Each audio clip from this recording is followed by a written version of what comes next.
पानी वो कर देना है ना यार। बच्चों को मेरे को क्वेश्चंस कराने थे, मैं क्वेश्चंस नहीं लेके आई यार। अभी ऐड हो सकती है? हाँ हाँ हम लाइव है। और अच्छा माइक ही नहीं है मेरे पास। इनको मैंने कब क्वेश्चंस कराए हैं लास्ट? अच्छा 3 में मैंने करा दिए थे। चलो अब अगली क्लास में करा देंगे, कोई नहीं। नहीं ये तो इनका नहीं है यार। बेटा एक सेकंड, हेलो बोल रही हूँ, हेलो बोल रही हूँ, हेलो हेलो हेलो। एक बार देख रही हूँ तुम्हारे को लास्ट क्लास में क्या पढ़ाया था। एक सेकंड देना बेटा, है ना।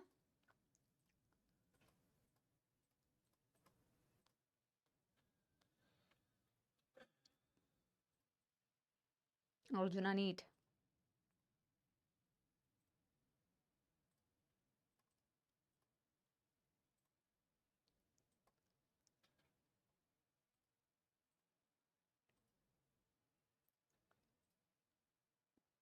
यार क्वेश्चंस ऐड हो सकते हैं? हो सकते हैं ना। बीच में बुलाऊंगी तेरे को, अभी नहीं कराने, लास्ट में कराने हैं। ढूंढ लेती हूँ ना बेटा, एक सेकंड देना। हेलो हेलो हेलो, नमस्कार नमस्कार, good evening good evening good evening. पहले बता दो ऑडियो वीडियो क्लियर है क्या? क्वेश्चंस कराने थे, क्वेश्चंस इसमें ऐड करना भूल गई हूँ। नमस्ते नमस्ते नमस्ते, जल्दी से बताएंगे यस एवरीबॉडी, या कल की क्लास में ऐड कर दूं यार? अभी लेके नहीं आई हूं, ठीक है। अब इसमें टाइम वेस्ट करने से अच्छा है ना। एनिमेशन भी एक दिखानी है मुझे, तुम्हारे चैट्स नहीं चल रहे यार। स्वागत है आप लोग का लेक्चर नंबर 4। यार चैट्स नहीं चल रहे। आज पढ़ने वाले हैं बेटा transmission of impulse and synapse. Voice okay है? चलिए बहुत बढ़िया। आज का डेट, आज का दिनांक क्या है बच्चों? दिनांक है 7 अक्टूबर 2024, ठीक है। ओके एक्चुअली बेटा क्वेश्चंस लेने थे, क्वेश्चंस इसमें ऐड करना भूल गया मैं, मुआफी मुआफी हुजूर, ठीक है। यस एक एनिमेशन भी देखेंगे, ठीक है, एक एनिमेशन भी देखेंगे। और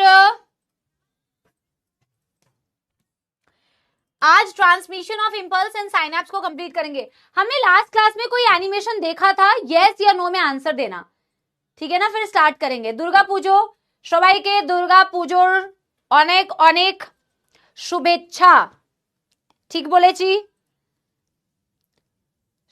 সবাই দুর্গা পুজো খুব ভালো করে मनाओ, ठीक है। यस हैप्पी नवरात्रे, जय श्री कृष्णा, जय माता दी, राधे राधे। Yes everyone. कोई बच्चे कह रहे यस, कोई बच्चे कह रहे नो। देखा था ना? अच्छा तो फिर तो मैंने दिखा दिया था तुम्हें एनिमेशन, मुझे लगता है। अरे वो इंपल्स वाला एनिमेशन नहीं था जिसमें अंदर से मेम्ब्रेन नेगेटिव कैसे है, बाहर से मेम्ब्रेन पॉजिटिव कैसे है, कौन से आयन चैनल्स काम कर रहे हैं, दिखाया था मैंने, अभी मेरे को याद आ गया। नो जो बच्चा कह रहा है, कैसी बात, क्या बोल रही हो मैम? बंगला बोला था मैंने, बंगला। दुर्गा पूजा चल रहा है ना, तो दुर्गा पूजा एक्चुअली जैसे नवरात्रे नॉर्थ साइड में नवरात्रे हम बोलते हैं, तो वैसे ही हमारे बंगाल में हम लोग दुर्गा पूजा मनाते हैं। तो दुर्गा पूजा बहुत अच्छा धूमधाम से मनाया जाता है, और आप लोग जरूर सेलिब्रेट कीजिए दुर्गा पूजा या नवरात्रा, बट पढ़ाई के साथ साथ, क्योंकि एक बार मेडिकल कॉलेज में पहुंच जाओगे फिर बेटा बहुत सारी इवेंट्स अटेंड करने का धीरे धीरे धीरे धीरे करके मौका मिलेगा। और अभी भी ऐसा नहीं है कि बिल्कुल मत करो, ऐसा नहीं है, करो। थोड़ा बहुत माइंड फ्रेश होता है, अच्छा फील होता है, हैप्पी हार्मोन्स रिलीज होते हैं, तो थोड़ा बहुत जरूर उस चीज को करो। और फिर पढ़ाई भी बेटा बहुत जम के करो साथ के साथ, ठीक है ना। बिहार में भी होता है, झारखंड में भी होता है, ओडिशा में भी होता है। बिल्कुल सही बोल रहे हो, बिल्कुल सही। चलिए चलिए चलिए चलिए, सब जगह हमारे यहाँ होता है। तुम अरे भाई माफ कर दो, भाई माफ कर दो। ठीक है, कुछ छूट गया तो भैया सब ऐड कर लो ना, अपना अपना ऐड कर लो, क्या होता है। हम भारत से ही तो बिलोंग करते हैं ना, है तो हमारा संपूर्ण भारत, हम भारतीय हैं, हम सब भारतीय हैं। ऐसे गाना होता था एक स्कूल में, हम सब भारतीय हैं, है ना, हम सब भारतीय हैं, कश्मीर की धरती रानी है, सरताज हिमालय है, सदियों से ओ ना ना ना ना, स्कूल में गाते थे ऐसा कुछ, मुझे याद नहीं आ रहा। चलिए बहुत हो गया, सुबह सुबह गाना सुन लो तुम एकदम। हैशटैग समाप्ति एक्सप्रेस एक बारी बेटा क्विकली रिवाइज करते हैं हम पिछली क्लास का, ठीक है। हाँ चलिए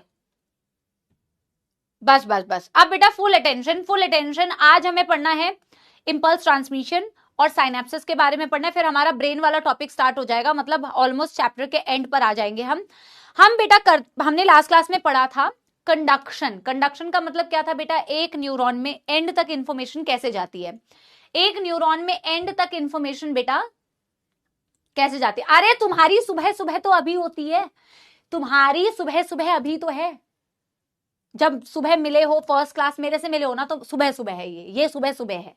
आए बड़े न्यूरॉन को एक बारी बेटा रिवाइज करो क्विकली, हमने जो लास्ट क्लास में पढ़ा था।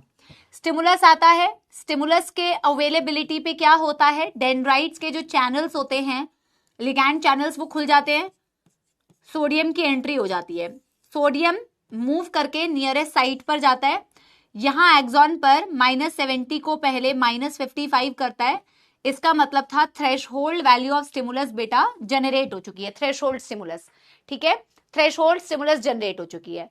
अब जैसे थ्रेशहोल्ड स्टिमुलस आता है, हमने इस न्यूरॉन को 3 पार्ट्स में डिवाइड किया था, ए रीजन, बी रीजन, सी रीजन, अंदर से नेगेटिव बाहर से पॉजिटिव, ये है रेस्टिंग मेम्ब्रेन पोटेंशियल में या पोलराइज स्टेट, अंदर से नेगेटिव बाहर से पॉजिटिव यानी कि रेस्टिंग मेम्ब्रेन पोटेंशियल में, अंदर से नेगेटिव बाहर से पॉजिटिव यानी कि रेस्टिंग मेम्ब्रेन पोटेंशियल में। ए वाले एरिया पे जैसे ही थ्रेशोल्ड स्टिमुलस जनरेट होता है तो ए वाले एरिया में सोडियम वोल्टेज गेटेड चैनल्स खुल जाएंगे। ए वाले एरिया में सोडियम वोल्टेज गेटेड चैनल्स खुल जाने का क्या मतलब है, ए वाले एरिया में सोडियम वोल्टेज गेटेड चैनल्स खुलने का क्या मतलब है सोडियम की एंट्री। जैसे ए वाले एरिया में सोडियम के वोल्टेज गेटेड चैनल्स खुलते हैं तो यहां पर एंट्री होती है सोडियम की, अंदर से मेम्ब्रेन पॉजिटिव हो जाती है, बाहर से नेगेटिव हो जाती है, इसे बोला जाता है डीपोलराइजेशन, इसे बोलते हैं डीपोलराइजेशन। ये जो पॉजिटिव हुई है अंदर से, ये +30 मिलीवोल्ट तक पोटेंशियल पहुंचता है। अगर आप ग्राफ में भी देखना चाहें जो एनसीईआरटी में नहीं दिया हुआ, तो ऐसे ग्राफ में दिखाते हैं बेटा कि यहाँ टाइम लेते हैं हम, यहाँ हम वोल्टेज लेते हैं, पोटेंशियल लेते हैं। यूजुअली अब ग्राफ में यहाँ 0 मानते हैं, हम यहाँ 0 नहीं मान रहे हैं, हम मान रहे हैं कि यहाँ कहीं पे ना हम -70 से चालू करते हैं बेसिकली, इस जगह पे -70 जो रेस्ट पर होती है मेम्ब्रेन, फिर 55 जाती है, जिस 55 पर थ्रेशोल्ड जनरेट होता है, फिर +30 तक पहुंच जाती है। इस तरीके से पोटेंशियल चेंज होता है रेस्ट से +30, इसे एक्शन पोटेंशियल कहते हैं, डीपोलराइजेशन कहते हैं मेम्ब्रेन की। +30 होते ही बेटा यहाँ की sodium voltage gated channels close हो जाती थी, यहाँ की पोटेशियम खुल जाती है। पोटेशियम के खुलने से क्या होता है, पोटेशियम बाहर जाता है, पोटेशियम के बाहर जाने से अंदर मेम्ब्रेन नेगेटिव होती है, कितनी नेगेटिव होनी चाहिए थी, -70, रीपोलराइजेशन कहते हैं जिसे, लेकिन ये -70 से भी ज्यादा माइनस हो जाती है, -90। क्यों, क्योंकि आपकी पोटेशियम वोल्टेज गेटेड चैनल्स को ज्यादा समय लगता है क्लोज होने में, तो -70 से और ज्यादा माइनस हो जाती है, -90 हो जाती है, इसे बोला जाता है बेटा हाइपर पोलराइजेशन। और हाइपर पोलराइजेशन के बाद पोटेशियम वोल्टेज गेटेड चैनल्स भी क्लोज हो जाती है, लीकी चैनल्स काम करती है, वापस से मेम्ब्रेन रेस्ट पर आ जाती है। ये तो तुमने एक पर्टिकुलर साइट पर पढ़ा क्या होता है, पर्टिकुलर साइट पर पहले रेस्ट था, फिर डीपोलराइजेशन था सोडियम वोल्टेज गेटेड चैनल की वजह से, फिर रीपोलराइजेशन था पोटेशियम वोल्टेज गेटेड चैनल्स की मदद से, हाइपर पोलराइजेशन था क्योंकि पोटेशियम वीजीसी लंबे टाइम के लिए खुली रह गई, और फिर बेटा वापस से मेम्ब्रेन रेस्ट पर आ जाती है। समझ में आई बात? Yes everyone. फिर बात करते हैं हम कि यही सेम प्रोसेस एक्सॉन के एंड तक कैसे हो रहा होता है। एक्सॉन के एंड तक कैसे हो रहा होता है बेटा, कहानी तो यहीं से शुरू होती है कि ए वाली साइड पहले डीपोलराइज होती है, तब तक बेटा आपकी बी वाली साइड अभी भी रेस्ट पर है, सी वाली साइड भी अभी भी रेस्ट पर है। These are the resting membrane potential, resting membrane potential, this is B, this is C, ठीक है ना। जैसे ए वाली साइड डीपोलराइज होती है सोडियम की वजह से, ये सारा सोडियम मूव करके कहां जाता है बेटा, ये सारा सोडियम मूव करके जाता है नियरेस्ट साइट बी, ये नियरेस्ट साइड बी पर जाता है। जैसे ही ये नियरेस्ट साइड बी पर जाता है तो यहाँ के पोटेंशियल को ये अगेन -70 से क्या कर देता है, -55। सबको याद आ रहा है, आयंस की मूवमेंट होती है हमेशा पॉजिटिव से नेगेटिव, ऑलवेज पॉजिटिव से नेगेटिव। करंट का फ्लो भी वैसे ही बनता है, आपने पढ़ा, करंट का फ्लो भी वैसे ही तो बनता है, फिजिक्स में भी तो पढ़ते हो। जैसे ही बेटा बी पे -70 से -55 होता है, वहां थ्रेशोल्ड जनरेट हो जाता है, वहां थ्रेशोल्ड जनरेट हो जाएगा तो वहां आगे सोडियम वोल्टेज गेटेड चैनल्स खुल जाएंगे। बाय द टाइम बी वाले पे सोडियम वोल्टेज गेटेड चैनल्स खुलेंगे और ये डीपोलराइज कर रही होगी तो ए वाली चीज रीपोलराइज करेगी। जब ये डीपोलराइज करेगी तब तक बेटा यहां पे पोटेशियम के चैनल्स खुल जाएंगे, ये कर जाएगी रीपोलराइज, ये हो जाएगी डीपोलराइज, वो अभी भी रेस्ट पर है। फिर क्या होगा, फिर यहां के बेटा सोडियम सी पे मूव करके जाएंगे, सी वाली साइड जब तक डीपोलराइज करेगी तब तक बी वाली वापस से रीपोलराइज हो जाएगी, ए वाली हाइपर पोलराइज से वापस से रेस्ट पर आ जाएगी। बताओ यहां पे किसी को कोई दुखदर्द समस्या, जल्दी बताइए, क्या यहां तक किसी को कोई दुखदर्द समस्या, ये वाली कहानी समझने में किसी को कोई कष्ट बेटा?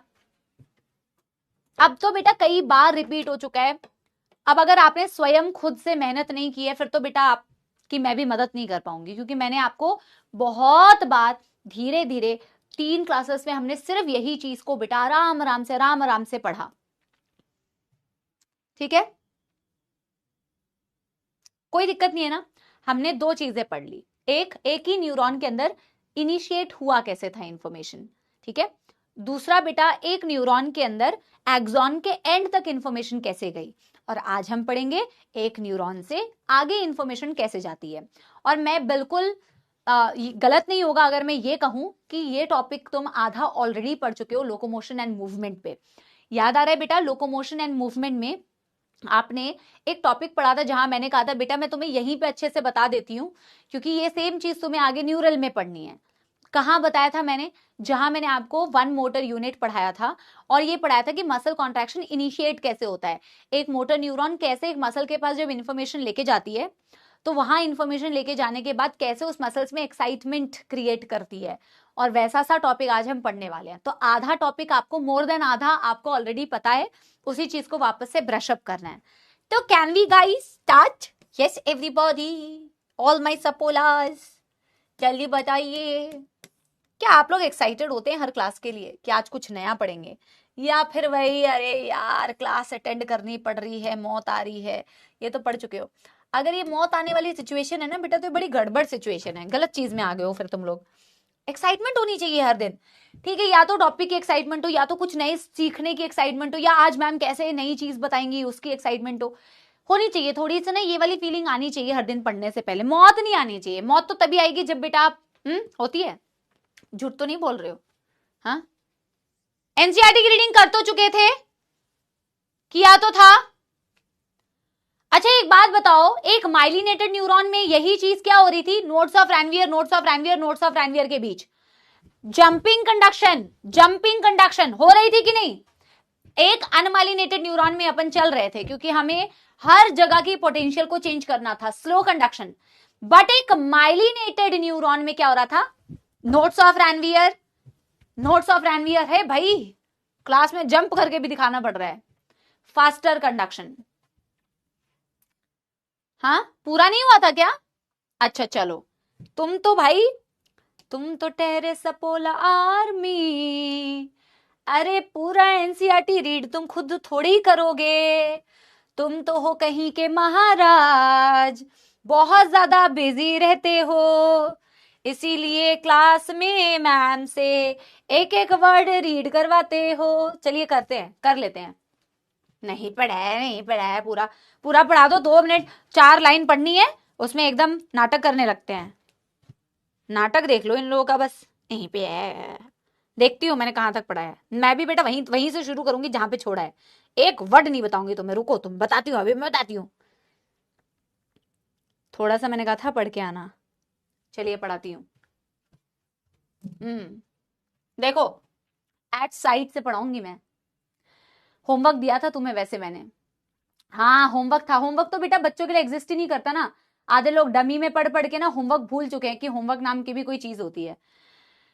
यहां पे देखो क्या कहा हुआ है, at site immediately ahead the axon that is B, या यानी कि इससे पहले इन्होंने बात की है, वही सेम चीज रिपीट करवा रहे हो, पर मैं कर दे रही हूं। देखो A and B, बोला at site immediately ahead A, that is side B, membrane has a positive charge on outside, negative charge inside.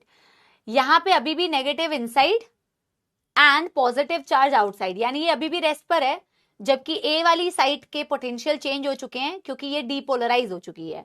तो बोला current flows on the inner surface from A to B and on outer surface it flows from B to A. Current का flow ions की movement के flow के according, यहां ion अंदर से अंदर positive to negative A to B और बाहर बी टू ए, एक सर्किट कंप्लीट होता है और इसी तरीके से करंट फ्लो करता रहता है to complete the circuit of current flow. Hence the polarity at site is reversed and the action potential is generated at B. बोला इसीलिए यहाँ की पोलैरिटी रिवर्स हो जाती है, डायरेक्टली इसीलिए रिवर्स नहीं होती है। अभी मैंने तुम्हें समझाया, जब ये आयंस मूव करते हैं पहले यहाँ -55 से -70 से -55 होता है, और जब यहाँ -55 होता है तो यहाँ के सोडियम वोल्टेज गेटेड चैनल्स खुलते हैं। जब यहाँ के सोडियम वोल्टेज गेटेड चैनल्स खुलते हैं तो यहाँ सोडियम की एंट्री होती है, जिससे ये मेम्ब्रेन का चार्ज रिवर्स होता है। Thus the impulse और action potential generated at site A arrives at site B। बोला इसीलिए जो भी एक्शन पोटेंशियल आप A पे जनरेट करते हो अब वो B पे अराइव हो जाती है, आ जाती है। कैसे आई, पूरा प्रोसेस पढ़ लिया हमने। And this sequence is repeated along the length of axon. पूरा process throughout axon repeat होता रहता है। कॉन्सिक्वेंटली इम्पल्स इज कंडक्टेड, इसी तरीके से पूरा इम्पल्स कंडक्ट होता है एक ही एक्सॉन में। The rise in stimulus induced permeability of sodium is extremely short-lived and it is quickly followed by a rise in permeability of potassium। जो मैंने आप लोगों को पढ़ाया था कि यार सोडियम की एंट्री, जो सोडियम वोल्टेज गेटेड चैनल्स होती है वो बहुत शॉर्ट लिव्ड होती है, पर पोटेशियम के जो मूवमेंट होती है पोटेशियम वोल्टेज गेटेड चैनल से वो लंबे दौरान के लिए होती है। इसीलिए तो बेटा हाइपर पोलराइजेशन हो जाता है, क्योंकि पोटेशियम का जो मूवमेंट है वो बहुत ज्यादा टाइम के लिए हो रहा है। Within a fraction of second, potassium diffuses outside the membrane and restores the resting potential of the membrane at site of excitation. Site of excitation, suppose A वाली site excited है, मतलब depolarized है, तो बोला साइट ऑफ एक्साइटेशन में जब potassium की movement होती है तो पोटेशियम बाहर जाता है। तो बोला कि within a fraction of second potassium diffuses outside, it restores the resting membrane potential। बोला ये -70 पे आती है, -70, और ये -70 पे कैसे आती है बेटा, रीस्टोर्स का मतलब है वापस से रेस्टिंग पर आ जाना। पर कैसे आती है, पहले रीपोलराइज होती है, फिर हाइपर पोलराइज होती है और फिर बेटा रेस्टिंग पे आती है। समझ में आ रही है। और रीस्टोर करना क्यों जरूरी है, क्योंकि अगर आप वापस से मेम्ब्रेन को रेस्ट पर नहीं लेके आओगे तो नया एक्शन पोटेंशियल उस न्यूरॉन में जनरेट ही नहीं करा पाओगे, पहले जैसी स्थिति आपको बनानी ही पड़ेगी। तो बोला है once more responsive to further stimulus, आगे क्या लिखा हुआ है, हाँ, restores the resting membrane potential of the membrane at site of excitation and therefore the fiber becomes once more responsive to further stimulation। ये होमवर्क दिया था बट तुम तो बेटा ठहरे कामचोर। कोई नहीं, चलो कोई दिक्कत नहीं है, सारे बदला ना, सारा बदला पेपर में निकलेगा बेटा, याद रखना। जितनी नालायकी करोगे ना क्लास में, सारा बदला तुम्हारे एकदम पेपर में निकलेगा। ये जो बनते हो ना तुम लोग ज्यादा सपोले, ट्रांसमिशन ऑफ इंपल्स, चलो शुरू करो ये टॉपिक। जब हम ट्रांसमिशन इन इंपल्स की बात करते हैं तो यहां सबसे पहले जिस शब्द से हमें वाकिफ होना पड़ेगा वो शब्द है ट्रांसमिशन। वो शब्द है बेटा ट्रांसमिशन। जैसे कंडक्शन था, कंडक्शन का मतलब था एक ही न्यूरॉन में इंफॉर्मेशन एंड तक कैसे जा रही है, दैट वाज कंडक्शन। ट्रांसमिशन का मतलब क्या है, what is the meaning of transmission? Transmission मतलब बेटा इंफॉर्मेशन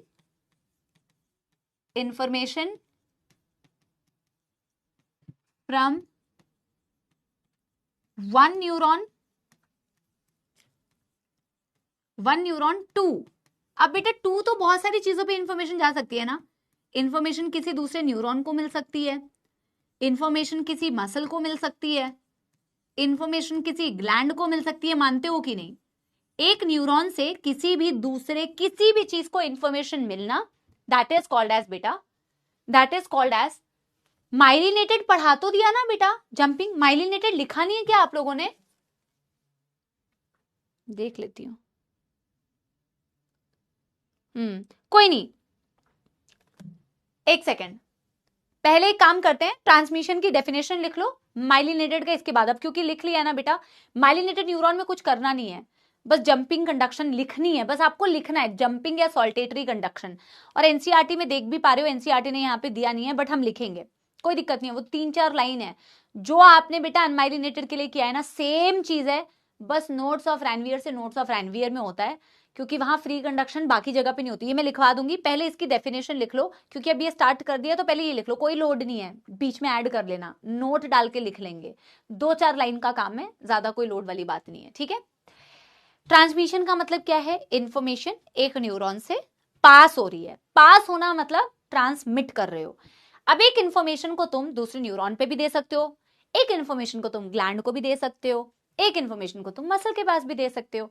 ट्रांसमिशन का सिंपल मतलब है मेरे यहां से इंफॉर्मेशन चली गई बाहर, बाहर किसके पास गई वो बात की बात है। अब हमें यहां पे बेटा जिस टॉपिक पे डिस्कशन करना है न्यूरल वाले चैप्टर में, वो है एक न्यूरॉन और दूसरे न्यूरॉन के बीच का इंफॉर्मेशन, एक न्यूरॉन और दूसरे न्यूरॉन के बीच की इंफॉर्मेशन।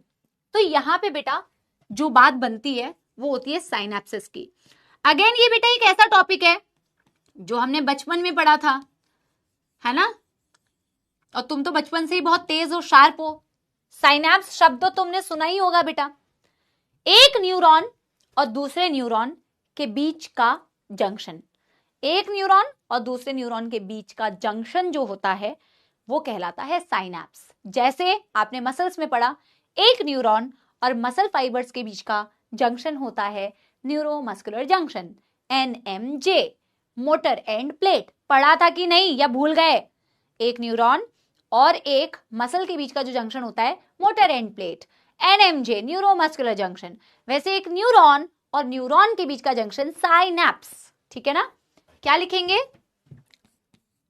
जंक्शन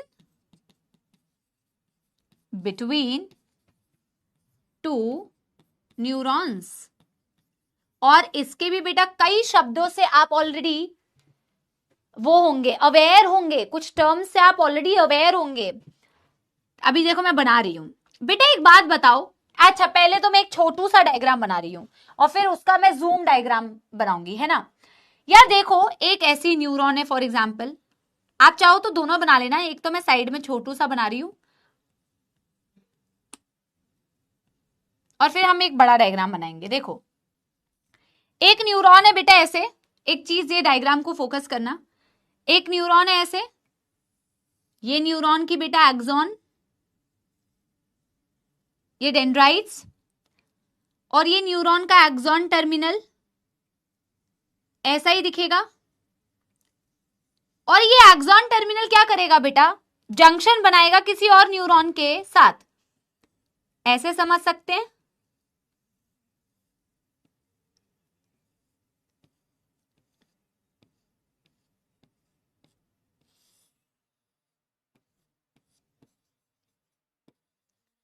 यही दिखाने की कोशिश कर रहे हैं। पहले इस डायग्राम को ध्यान से ऑब्जर्व करो,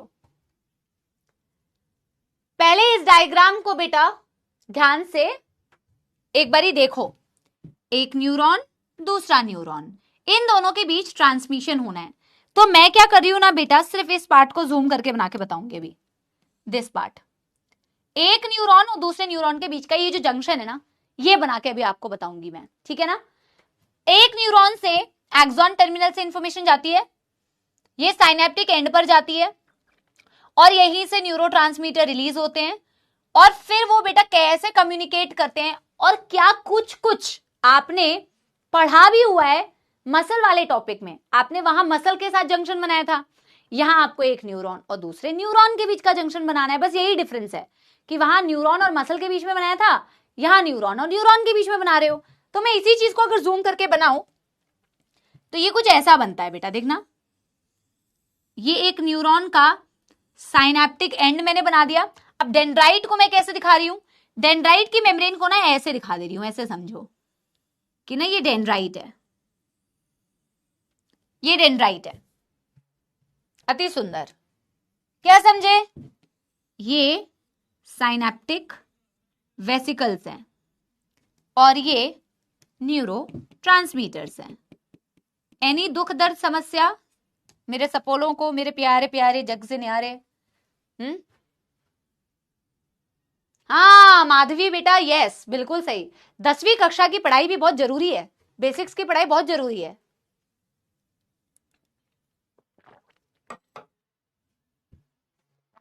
ओके साहिल, साहिल धन्यवाद, appreciation taken, very good, thanks thanks. मेरे डायग्राम की तो तुम ऐसे तारीफ कर रहे हो जैसे अभी तुम नंबर दोगे मेरे को। तो यहां पे हम बात करते हैं एक्सॉन नंबर 1, ऐसे तुम्हारी बेटा लैंग्वेज में लिखते हैं, तुम्हारी भाषा में, सॉरी एक्सॉन नंबर 1 नहीं, न्यूरॉन नंबर 1। ये है न्यूरॉन नंबर 1 जिससे इंफॉर्मेशन जाएगी, ये है न्यूरॉन नंबर 2 जहां को इंफॉर्मेशन जाएगी।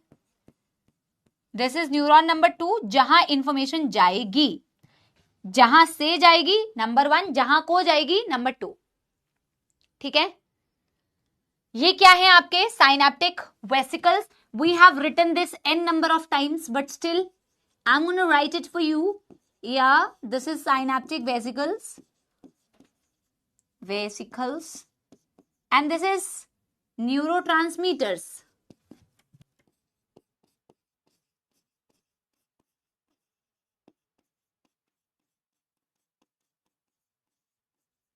ठीक, लेकिन यहां जो मुझे तुम्हें समझाना है वो ये नहीं है।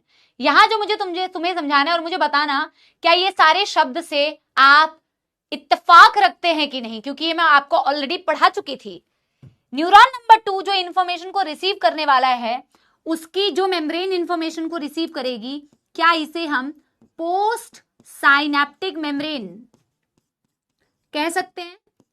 क्या इसे हम पोस्ट साइनेप्टिक मेम्ब्रेन कह सकते हैं बच्चा पार्टी? कह सकते हैं कि नहीं?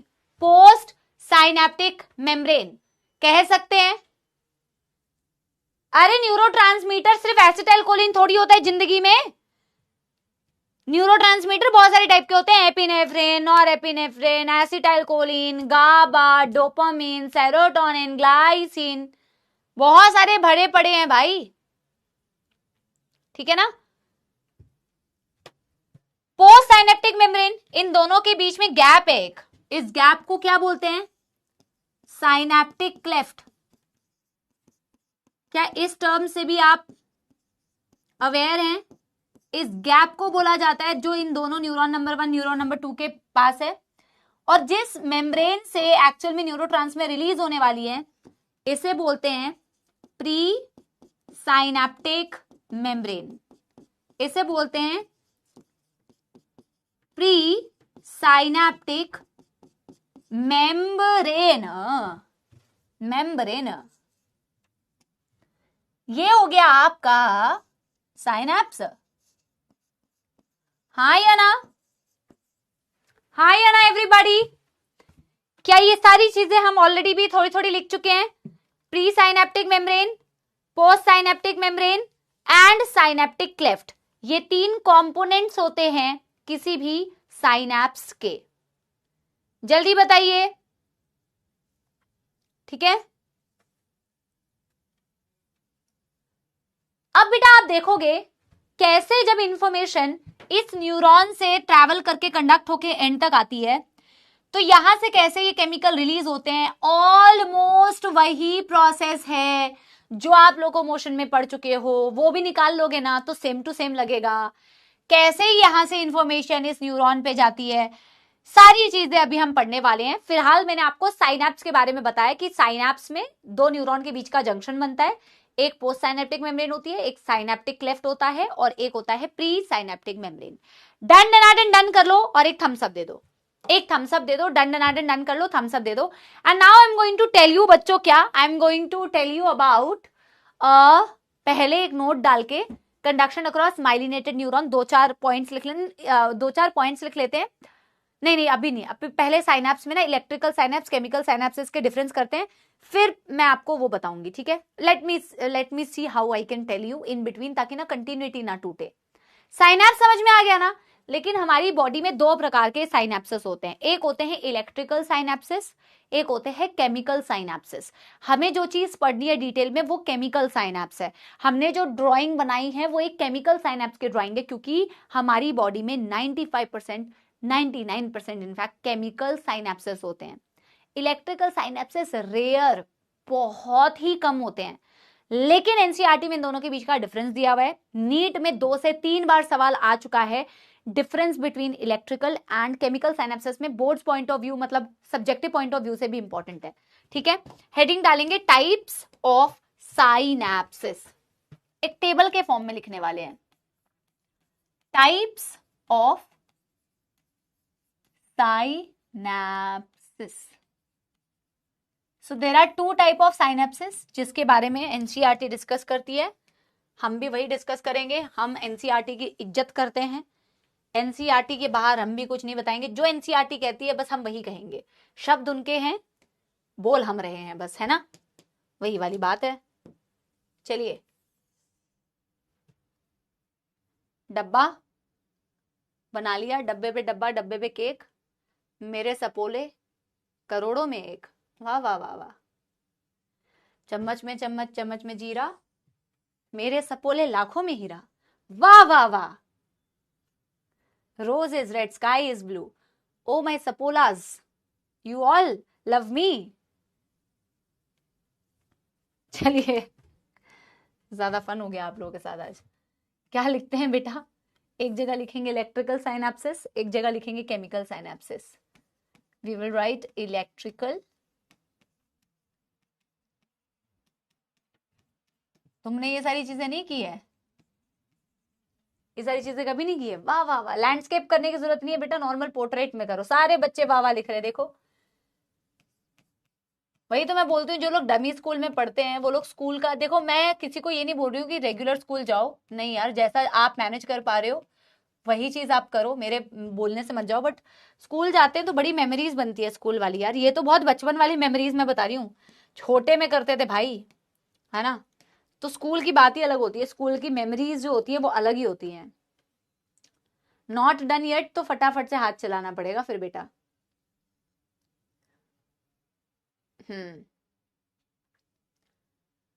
सो you have electrical synapses and chemical synapses. जल्दी जल्दी बेटा मेरे साथ साथ में नोट करना है इस चीज को, ठीक है।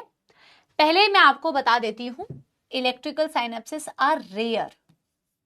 रेयर मतलब बहुत ही कम होते हैं, रेयर इन बॉडी या our system, rare in our system.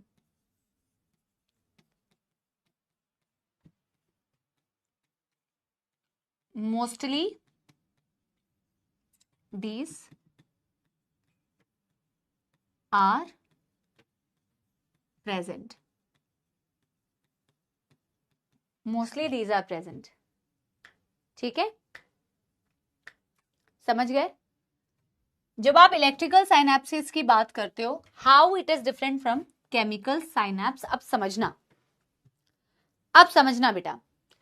जब आप बात करते हो इलेक्ट्रिकल साइनेप्सेस की, how it is different from chemical synapse. Chemical synapse exactly वैसा ही दिखता है जैसा तुमने बनाया। केमिकल साइनेप्स बेटा एग्जैक्टली वैसा दिखता है जैसे तुमने बनाया। तो तुम छोटा सा डमी डायग्राम बना लो ना, ऐसा सा ही दिखता है जैसा तुमने बनाया। ना भी बनाओ तो चलेगा, है ना। इससे अच्छा लिख लो सिर्फ एक पॉइंट, न्यूरोट्रांसमीटर का इस्तेमाल करता है। इलेक्ट्रिकल साइनेप्सेस न्यूरोट्रांसमीटर का इस्तेमाल करता है। न्यूरोट्रांसमीटर्स आर द केमिकल्स, इसीलिए इसे केमिकल साइनेप्स बोलते हैं। ये केमिकल्स का इस्तेमाल करता है। और जब आप दोनों के बीच का जंक्शन देखोगे ना, चलो बना ही देती हूं, तो आप दोनों के बीच का जंक्शन देखोगे तो यहां पे आपको गैप थोड़ा ज्यादा मिलता है as compare to electrical synapse. Electrical synapses जो होती है ना बेटा, यहां पर गैप बहुत कम, क्लेफ्ट बहुत कम, दोनों बहुत पास पास होती हैं। तो एक पॉइंट पहले मैं आपको लिखवाती हूं, फिर मैं आपको इसके थ्रू और भी एक दो चीजें समझाऊंगी। यहां पे जो क्लेफ्ट होता है ना, cleft, synaptic cleft is very less, बहुत कम। यहां साइनेप्टिक क्लेफ्ट इज मोर, यहां साइनेप्टिक क्लेफ्ट इज मोर। एक बात तो ये क्लियर होती है। इसको केमिकल साइनेप्स क्यों बोलते हैं? क्योंकि यहां जो ट्रांसमिशन होती है इंफॉर्मेशन की, वो न्यूरोट्रांसमीटर्स के फॉर्म में होती है। कि भैया ये न्यूरोट्रांसमीटर रिलीज होगा, ये न्यूरोट्रांसमीटर ही कम्युनिकेशन में हेल्प करेगा। तो यहां पे जो कम्युनिकेशन होती है बेटा, न्यूरोट्रांसमीटर कम्युनिकेशन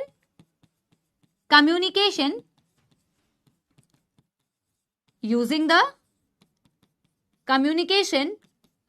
द न्यूरोट्रांसमीटर।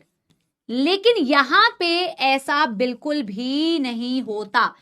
एक लाइन जिससे क्वेश्चन आता है वो वाली लाइन मैं बताने जा रही हूं बेटा। गैप जंक्शंस याद आ रहे हैं किसी को? हमने गैप जंक्शंस पढ़े थे स्ट्रक्चरल ऑर्गेनाइजेशन इन एनिमल्स में। आपने 3 जंक्शंस पढ़े थे। कितने बच्चों को याद आ रहा है वो तीनों जंक्शंस क्या थे और उनके फंक्शन क्या थे? अगर आप भूल चुके हो तो भैया बहुत दिक्कत वाली बात है। There were 3 type of junctions in epithelial tissue we read. One was tight junction, one was adhering junction, one was communication junctions, gap junctions. Tight junctions क्या करते हैं? Tight junctions क्या करते हैं? They prevent leakage across a tissue. Tightly pack कर देंगे तो prevent leakage across a tissue. Gap junctions क्या करते हैं? Gap junctions communicating junctions होते हैं. Transverse ions, small molecules, sometimes big molecules, and they help in communication क्योंकि दो सेल्स के साइटोप्लाज्म को कनेक्ट कर देते हैं. एंड अडेरिंग जंक्शन सीमेंटिंग करते हैं। जैसे सीमेंट काम करता है, 2 ईंटों को चिपका दिया, वैसे अडेरिंग जंक्शंस एडहेरिंग का काम करते हैं, सीमेंटिंग बिटवीन सेल्स का काम करते हैं, राइट। यहां जब मैं इलेक्ट्रिकल साइनेप्सिस की बात करती हूं तो इसका सबसे बेटा खतरनाक फीचर जो होता है, जिससे क्वेश्चन भी पूछेंगे, वो सबसे खतरनाक फीचर होता है ये गैप जंक्शन। ये सबसे खतरनाक फीचर होता है। अगर आप यहां पे लिखना भी चाहोगे ना तो ये गैप जंक्शंस यहां पे होते हैं। यहां गैप जंक्शंस नहीं होता। यहां तो कम्युनिकेशन हो रही है न्यूरोट्रांसमीटर्स को यूज करके। अब यहां पे मैं एक लाइन लिख रही हूं और फिर बेटा मैं आपको 1-2 पॉइंट्स और समझाती हूं इससे रिलेटेड। स्टार मार्क करके हम लिखेंगे, they use ions for communication. They use ions for communication via gap junctions. यहां न्यूरोट्रांसमीटर का कॉन्सेप्ट ही नहीं है, यहां कॉन्सेप्ट है आयंस का। यहां आयंस की मूवमेंट होती है बेटा, यहां आयंस की मूवमेंट होती है। यहां न्यूरोट्रांसमीटर का कॉन्सेप्ट नहीं है, यहां आयंस की मूवमेंट होती है और आयंस की मूवमेंट से कम्युनिकेशन होती है। बेटा एक बात बताओ, एनसीईआरटी ने एक लाइन लिखी हुई है इलेक्ट्रिकल साइनेप्स के लिए। क्या लाइन लिखी हुई है? एनसीईआरटी ने इलेक्ट्रिकल साइनेप्स के लिए लाइन लिखी हुई है कि इलेक्ट्रिकल साइनेप्सिस में जो कम्युनिकेशन होती है या ट्रांसमिशन जो होता है, it is very much similar to conduction across a single axon. सारे बच्चे अटेंशन से इस लाइन को सुनिए। क्या कहा है एनसीईआरटी ने? एनसीईआरटी कहती है transmission across electrical synapse. Transmission मतलब इंफॉर्मेशन का एक न्यूरॉन से दूसरे न्यूरॉन में पास होना। Transmission across electrical synapse is very similar to conduction across a single axon. बहुत सिमिलर है, एक ही एक्सॉन में कंडक्शन जैसे होती है। कैसे सिमिलर है? एक एक्सॉन में कैसे कंडक्शन होती है? आयन की मूवमेंट से। ए में पहले सोडियम आए, फिर वो बी में मूव कर जाते हैं, बी में आयंस आए, फिर सी में मूव कर जाते हैं। तो थ्रू आउट द एक्सॉन जो कंडक्शन होती है वो आयन के मूवमेंट से होती है, न्यूरोट्रांसमीटर से नहीं ना। एक एक्सॉन में जो पूरी पोलराइजेशन, डीपोलराइजेशन सारी चीजें हो रही थी वो आयन के मूवमेंट से हो रही है। तो जैसे एक सिंगल एक्सॉन के अक्रॉस कंडक्शन होती है ना, बिल्कुल इलेक्ट्रिकल साइनेप्सिस एक्चुअल में एक सिंगल एक्सॉन के अक्रॉस जैसे कंडक्शन होती है आयंस का मूवमेंट करा के, यहाँ पे ट्रांसमिशन भी वैसे ही होती है। यहाँ आयंस का ही ट्रांसफर करा के ट्रांसमिशन भी होती है। एक थम्स अप दे देना मुझे अगर ये बात तुम्हें समझ में आ रही है। बहुत ही इंपॉर्टेंट बात है ये कि यहाँ पे ट्रांसमिशन भी आयन के मूवमेंट से ही हो जाती है, न्यूरोट्रांसमीटर की जरूरत नहीं है। और इसीलिए अब आप देखोगे एक पॉइंट इससे रिलेटेड है, ठीक है। और ये वाली जो लाइन है ये मैं नोट में लिखवाऊंगी, इस टेबल में नहीं लिखवा रही हूं मैं। तो यहां तो आयंस का यूज कर रहे हो आप कम्युनिकेशन के लिए, यहां न्यूरोट्रांसमीटर का इस्तेमाल कर रहे हो। इसीलिए बेटा यहां पे बोलते हो, इसीलिए यहां पे एक पॉइंट बोलते हो इससे रिलेटेड, क्या यहां बाई डायरेक्शनल कम्युनिकेशन हो सकती है? अब आपको ये पॉइंट मैं समझाऊंगी, देखो कितना मस्त कॉन्सेप्ट है। ये वाला पॉइंट एनसीईआरटी में दिया नहीं है, bidirectional unidirectional, but ये ऊपर वाले पॉइंट से रिलेटेड है। अगर आप खुद से समझ पा रहे हो तो मुझे बताओ, वरना मैं तो अभी आपको समझाऊंगी, है ना। और यहां होती है यूनिडायरेक्शनल। यहां unidirectional communication. What is by directional, what is unidirectional communication? देखो यूनिडायरेक्शनल का मतलब है कि यहां जब कम्युनिकेशन होगी तो इस न्यूरॉन से इस न्यूरॉन में ही सिर्फ कम्युनिकेशन हो सकती है। सिर्फ न्यूरॉन नंबर 1 से ही न्यूरॉन नंबर 2 में कम्युनिकेशन हो सकती है, 2 से 1 में नहीं हो सकती। ऐसा क्यों? क्योंकि ये न्यूरोट्रांसमीटर का इस्तेमाल कर रहे हैं कम्युनिकेशन के लिए। जब ये न्यूरोट्रांसमीटर का इस्तेमाल कर रहे हैं कम्युनिकेशन के लिए, तो आप खुद सोच के देखिए ना, क्या सोच के देखेंगे? मैं बताती हूं, एक सेकंड रुको, एक सेकंड रुको, मैं बताती हूं। देखो, एक सेकंड रुको, मैं बताती हूं। देखो, ये न्यूरॉन है, मैं कह रही हूं अगर केमिकल साइनेप्स है, ये केमिकल साइनेप्स का ही एग्जांपल है, तो हमेशा इंफॉर्मेशन ऐसे ही जाएगी, ऐसे नहीं जा सकती, उल्टी दिशा में नहीं जा सकती। क्यों नहीं जा सकती उल्टी दिशा में? एक न्यूरॉन केमिकल साइनेप्सिस में केमिकल्स का इस्तेमाल कर रही है न्यूरोट्रांसमीटर का। अगर आप ऐसे कंडक्शन करते हैं, ऐसे ट्रांसमिशन करते हैं, तो यहां से न्यूरोट्रांसमीटर को रिलीज करवाएंगे, फिर वो डेंड्राइट्स पर बेटा रिसेप्टर्स होते हैं, बाइंड करेगा, फिर यहां से इंफॉर्मेशन जाएगी, तो बेटा यहां के बेटा साइनेप्टिक वेसिकल्स में जो न्यूरोट्रांसमीटर स्टोर है वो रिलीज होंगे, और कम्युनिकेशन ऐसे हो सकती है 1 से 2, 2 से 3। उल्टे दिशा में क्यों नहीं हो सकती? कभी भी अगर आप इंफॉर्मेशन को सेल बॉडी से डेंड्राइट की तरफ लेके जा रहे हैं, तो डेंड्राइट्स में तो न्यूरोट्रांसमीटर होते ही नहीं है। क्या डेंड्राइट्स में न्यूरोट्रांसमीटर्स होते हैं? वेरी गुड काविश शर्मा, बिल्कुल सही आंसर दिया आपने, वेरी नाइस बेटा। काजल आपका भी आंसर बिल्कुल सही है, आफरीन आपका भी बिल्कुल सही है, श्रेया आपका भी बिल्कुल सही है, शालू आपका भी बिल्कुल सही है, यादनिका आपका भी बिल्कुल सही है। न्यूरोट्रांसमीटर जिस जगह पे स्टोर होंगे वहीं से तो रिलीज हो सकते हैं ना मेरे सपोलो। आप कभी भी उल्टी दिशा में इंफॉर्मेशन को भेज ही नहीं सकते। क्या आप यहां एक्सॉन से, सेल बॉडी से, डेंड्राइट से न्यूरोट्रांसमीटर कभी रिलीज कर पाओगे? जब रिलीज कर ही नहीं पाओगे तो फिर इंफॉर्मेशन उल्टा तो जा ही नहीं सकती, because they are using neurotransmitter जो सिर्फ एक्सॉन टर्मिनल पर स्टोर्ड है। हालांकि मैं बार बार कह रही हूं ये यूनिडायरेक्शनल और ये वाला पॉइंट एनसीईआरटी में नहीं है, बट ये रिलेटेड है टॉपिक, तो आई थिंक आपको समझने में कोई समस्या नहीं होगी, बिकॉज न्यूरोट्रांसमीटर जहां स्टोर होते हैं वहीं से रिलीज हो सकते हैं। इसीलिए केमिकल साइनेप्सिस में हमेशा यूनिडायरेक्शनल ही ट्रांसमिशन होता है, लेकिन इलेक्ट्रिकल साइनेप्सिस में तो कोई समस्या ही नहीं है। मैंने एरो दोनों डायरेक्शन में बताया। इलेक्ट्रिकल साइनेप्सिस आयंस का यूज करती है कम्युनिकेशन के लिए, और आयन का मूवमेंट बेटा डेंड्राइट से भी हो सकता है, आयन का मूवमेंट आपके एक्सॉन टर्मिनल से भी हो सकता है। इसीलिए इलेक्ट्रिकल साइनेप्सिस में बाई डायरेक्शनल कम्युनिकेशन होती है, because ions can move in all the directions, but neurotransmitters can only release via axon end. मैं आपके सुविधा के लिए लिख देती हूं यहां वाई यूनिडायरेक्शनल एज न्यूरोट्रांसमीटर को शॉर्ट में एनटी लिख रही हूं, as neurotransmitter can only release from axon terminal, can only release from axon terminal. What a concept. Yes, it is a wonderful concept. Yes.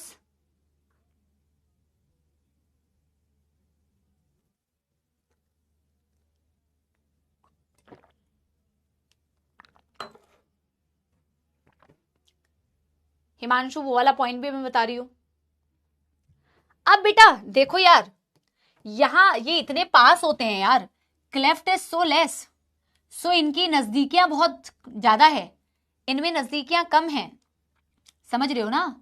इनमें नजदीकियां ज्यादा है, नजदीकियां ज्यादा है तो कम्युनिकेशन बड़ी तेजी से होता है, और कम्युनिकेशन इसलिए भी तेजी से होता है क्योंकि गैप जंक्शंस है, और ये सवाल में पूछते भी हैं इस वाले पॉइंट से, है ना? Gap junctions present, gap junction tick mark, faster communication, faster communication, यहां लिखेंगे गैप जंक्शन एब्सेंट या क्रॉस, स्लोअर कम्युनिकेशन। बेटा स्लोअर का मतलब ये मत समझना कि बहुत ही धीरे, अरे हम इन दोनों को कंपेयर कर रहे हैं। साइनेप्सिस वैसे भी फास्ट ही कम्युनिकेशन करते हैं, साइनेप्सेस वैसे भी फास्ट कम्युनिकेशन करते हैं। अगर आप हार्मोन से कंपेयर करोगे तो न्यूरॉन्स हमेशा point two point fast communication करती है, लेकिन जब आप इन दोनों को कंपेयर करोगे तो इसमें केमिकल थोड़ी स्लो और इलेक्ट्रिकल थोड़ी फास्ट, क्योंकि इलेक्ट्रिकल में गैप बड़ा कम है और दोनों गैप जंक्शन से कनेक्टेड है, बड़ी फास्ट कम्युनिकेशन होती है। This table is very very important NEET point of view से। Twice question have been asked, same question have been asked same topic से। आई होप कोई दुख दर्द और समस्या नहीं है, ठीक है ना? डन लेना, डन डन।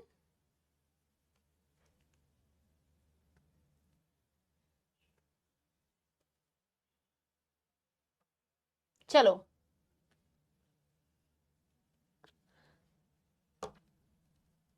इलेक्ट्रिकल साइनेप्सेस बहुत कम होते हैं, जैसे आपके हार्ट में होते हैं इलेक्ट्रिकल साइनेप्सेस। एग्जांपल एनसीईआरटी में दिया नहीं है।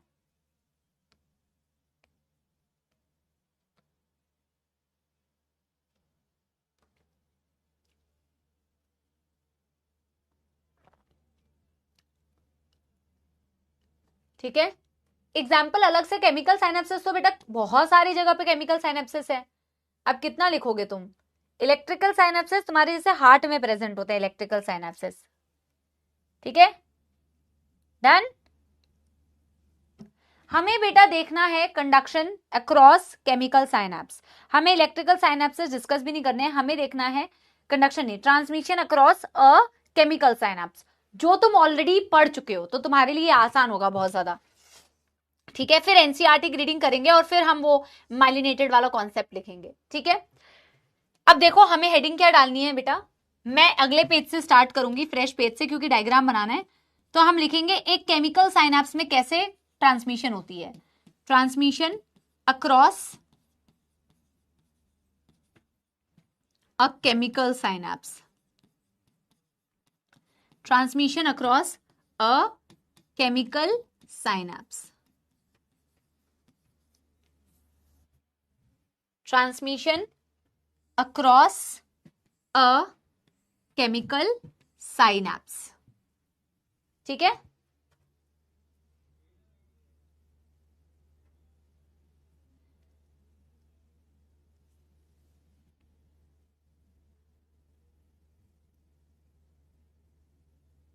ठीक है, बनाए फिर। अगर पोर्ट्रेट में तुम्हारे पास जगह इनफ है तो उसी से हो जाएगा, और अगर तुम्हें लैंडस्केप में करना है तो तुम लैंडस्केप में कर सकते हो, क्योंकि ना हमें कुछ कुछ पॉइंट्स लिखने हैं। एक बारी वो वाला टॉपिक खोलो जहां तुमने बेटा केमिकल क्या बोलते हैं, अपने लोकोमोशन एंड मूवमेंट में जो डायग्राम बनाया था ना, जैसा वहां पे किया था ना, बिल्कुल वैसे टाइप का हमें यहाँ पे करना है, ठीक है ना? तो अगर पोर्ट्रेट में तुम्हारे पास इनफ स्पेस है तो तुम लिख लोगे, अगर कॉपी बहुत पतली है तो लैंडस्केप कर लो, ठीक है ना? लैंडस्केप कर लो, और आप अभी फील कर पाओगे कि ये टॉपिक आपको सुना सुनाया पढ़ा पढ़ाया लग रहा है। अगर आपने वो चैप्टर अच्छे से किया था तो आपको ये बिल्कुल याद आ रहा होगा कि मैम ऐसा हमने ऑलरेडी पढ़ा हुआ है। हम पढ़ने जा रहे हैं एक केमिकल साइनेप्स में कैसे ट्रांसमिशन होती है।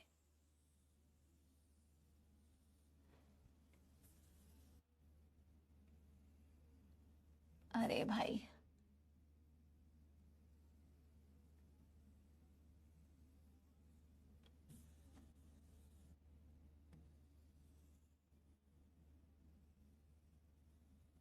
ये एक न्यूरॉन का एक्सॉन टर्मिनल बना रही हूं, और ये बना रही हूं कि न्यूरोट्रांसमीटर अगर रिलीज हो जाए तो कैसा दिखता है। ऐसा टेढ़ा सा इसलिए बना रही हूं क्योंकि यहां कुछ कुछ पॉइंट्स लिखने की जगह मिल जाएगी, इसीलिए थोड़ा सा टेढ़ा करके बना रही हूं।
अब बेटा देखना, ध्यान से देखना, है ना। देखो देखो, ये न्यूरॉन नंबर 1 है, ये उसका एक्सॉन टर्मिनल है, ये न्यूरॉन नंबर 2 है, ये उसकी डेंड्राइट है। तो ये इसकी पोस्ट साइनेप्टिक मेम्ब्रेन, ये इसकी साइनेप्टिक क्लेफ्ट, ये इसकी प्री साइनेप्टिक मेम्ब्रेन। वापस से लेबल करने की जरूरत नहीं है, पीछे लेबलिंग कर चुके हो। This is pre synaptic membrane, this is synaptic cleft, this is postsynaptic membrane, these are synaptic vesicles. Number 1 step क्या होता है बेटा, अगर आपको पहले के डायग्राम से कुछ याद आ रहा है जो आपने पहले भी बनाया हुआ है, तो पहला स्टेप क्या होता है, एक्सॉन टर्मिनल पर इंफॉर्मेशन आती है, जो तुम एक्साइटेशन इंपल्स जनरेट किया था तुमने, वो इंपल्स एक्सॉन के टर्मिनल तक ट्रैवल करके आती है। तो पहला स्टेप होता है impulse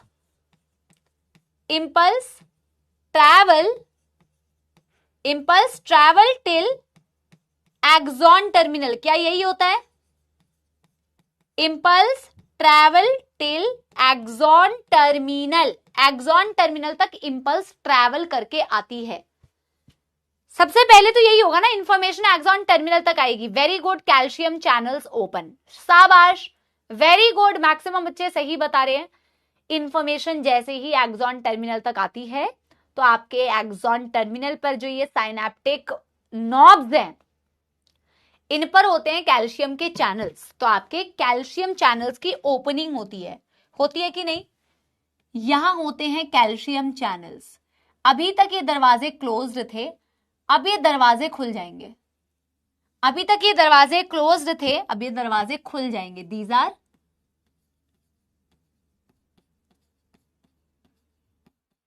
calcium channels. Number 2 step में मैं ऐसे लिख सकती हूं, यहीं पे लिख देती हूं, मेरे पास यहां जगह है, तो मैं नंबर 2 पे ऐसे लिख दे रही हूं बेटा, calcium channels on pre-synaptic membrane open, on pre-synaptic open, calcium enters, calcium की एंट्री होगी। ये कैल्शियम क्या करवाता है बच्चों, ये कैल्शियम क्या करवाता है बच्चों, this calcium is going to force या going to inform the synaptic vesicles to fuse with the presynaptic membrane। क्या ऐसा ही ऑलरेडी लिख चुके हो लोकोमोशन एंड मूवमेंट में, क्या ऐसा ही कुछ ऑलरेडी पढ़ चुके हो लोकोमोशन एंड मूवमेंट में? Yes yes everybody, very good Himanshi, very good Saumya, very good Kavesh, Harshita, Kitu Kumari, Shreyansh. ये श्रेयांश कार्बोनेट कहां से आ गया? यस, सारे बच्चे बिल्कुल सही बता रहे। नंबर 3 स्टेप मैं ऐसे लिख सकती हूं, आप ध्यान देना, स्टेप बाय स्टेप में लिख रही हूं। कैल्शियम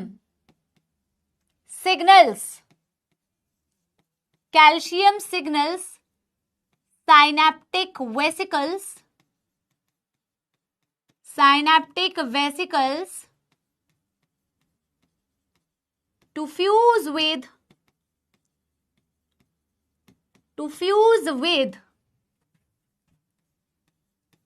pre-synaptic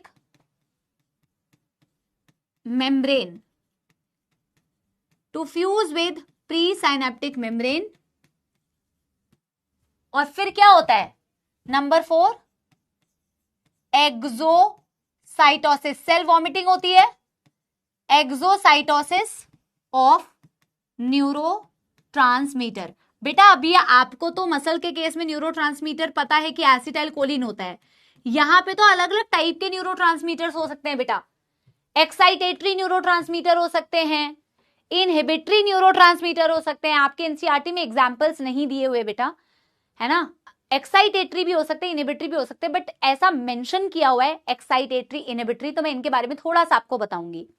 एक्सो मतलब आउटसाइड, साइटो मतलब सेल, सेल के बाहर कंटेंट निकल जाना, सेल वॉमिटिंग। आपकी कैल्शियम ने इन वेसिकल्स को कहा फ्यूज हो जाओ प्री साइनेप्टिक मेम्ब्रेन से, और फ्यूज होने के बाद अपने न्यूरोट्रांसमीटर को रिलीज कर दो। कहां रिलीज होगी बेटा ये neurotransmitter? These neurotransmitters are released in the synaptic cleft. These neurotransmitters are released in the synaptic cleft. Release of neurotransmitters कौन से टाइप के हैं वो बाद की बात है. इन क्लेफ्ट. बेटा इनके रिसेप्टर्स कहां प्रेजेंट होते हैं? इनके रिसेप्टर्स कहां प्रेजेंट होते हैं? जल्दी बताओ, जल्दी बताओ, रिसेप्टर्स कहां होंगे? ये तो बेटा कोई भी बच्चा इस डायग्राम से देख के बता सकता है. जो न्यूरॉन इंफॉर्मेशन को रिसीव कर रहा है उसके पास रिसेप्टर्स होंगे. कौन न्यूरॉन इंफॉर्मेशन को रिसीव कर रहा है बेटा? कौन न्यूरॉन इंफॉर्मेशन को रिसीव कर रहा है? आपकी पोस्ट साइनेप्टिक मेम्ब्रेन के पास रिसेप्टर होंगे. सिंपल सी बात है यार, इसमें कोई रॉकेट साइंस तो है नहीं, बहुत इजी सी बात है. ये चश्मे से मेरा जो है बेटा सरदर्द करने लग गया है, हैवी लग रहा है.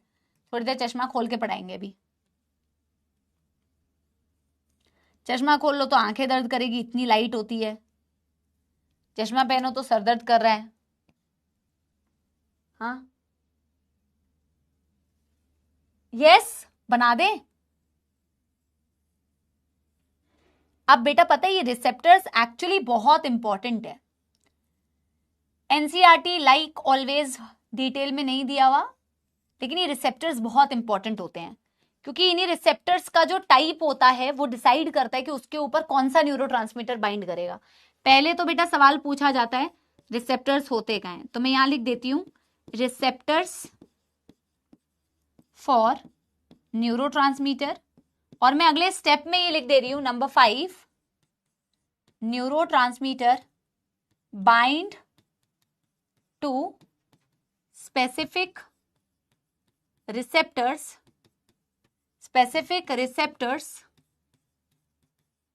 on post synaptic membrane.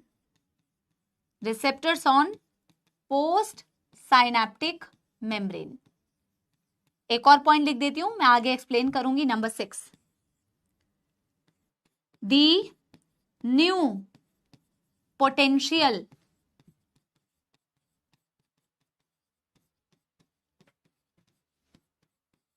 in neuron 2 can be excitatory or inhibitory. इस लाइन को मैं भी समझा दे रही हूं, पहले लिख लो. इसे बोला जाता है, ज्यादा कहानी दी नहीं हुई है तो थोड़ा सा ही बताऊंगी और ज्यादा मैं बेटा फालतू की ज्ञान नहीं लिखाऊंगी यहां. Excitatory post synaptic potential,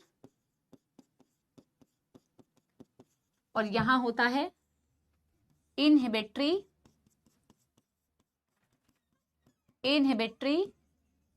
post synaptic potential. पहले ये लिखिए. कोई नहीं भैया, भैया वहां रख दीजिए या मुझे ही दे दीजिए, कोई नहीं, धन्यवाद. पहले लिख लीजिए बेटा, पहले इसे लिख लीजिए, फिर मैं भी आती हूँ बेटा, समझाती हूँ.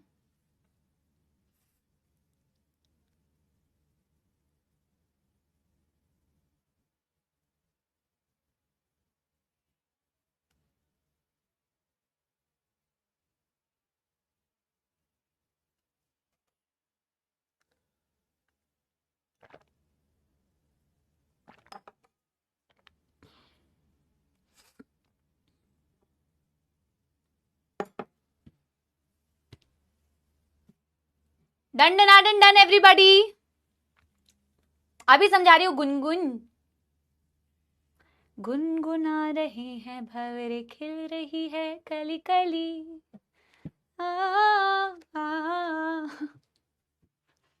अभी समझाती हूँ, सुनो.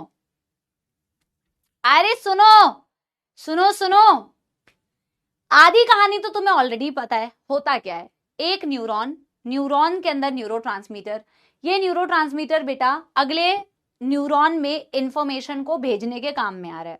अब वो इंफॉर्मेशन बेटा एक्साइटेटरी वाली भी हो सकती है, इनहिबिटरी वाली भी हो सकती है, डिपेंड करता है कि न्यूरोट्रांसमीटर कौन सा रिलीज हुआ. ठीक है, अभी देखो कैसे पता चलेगा.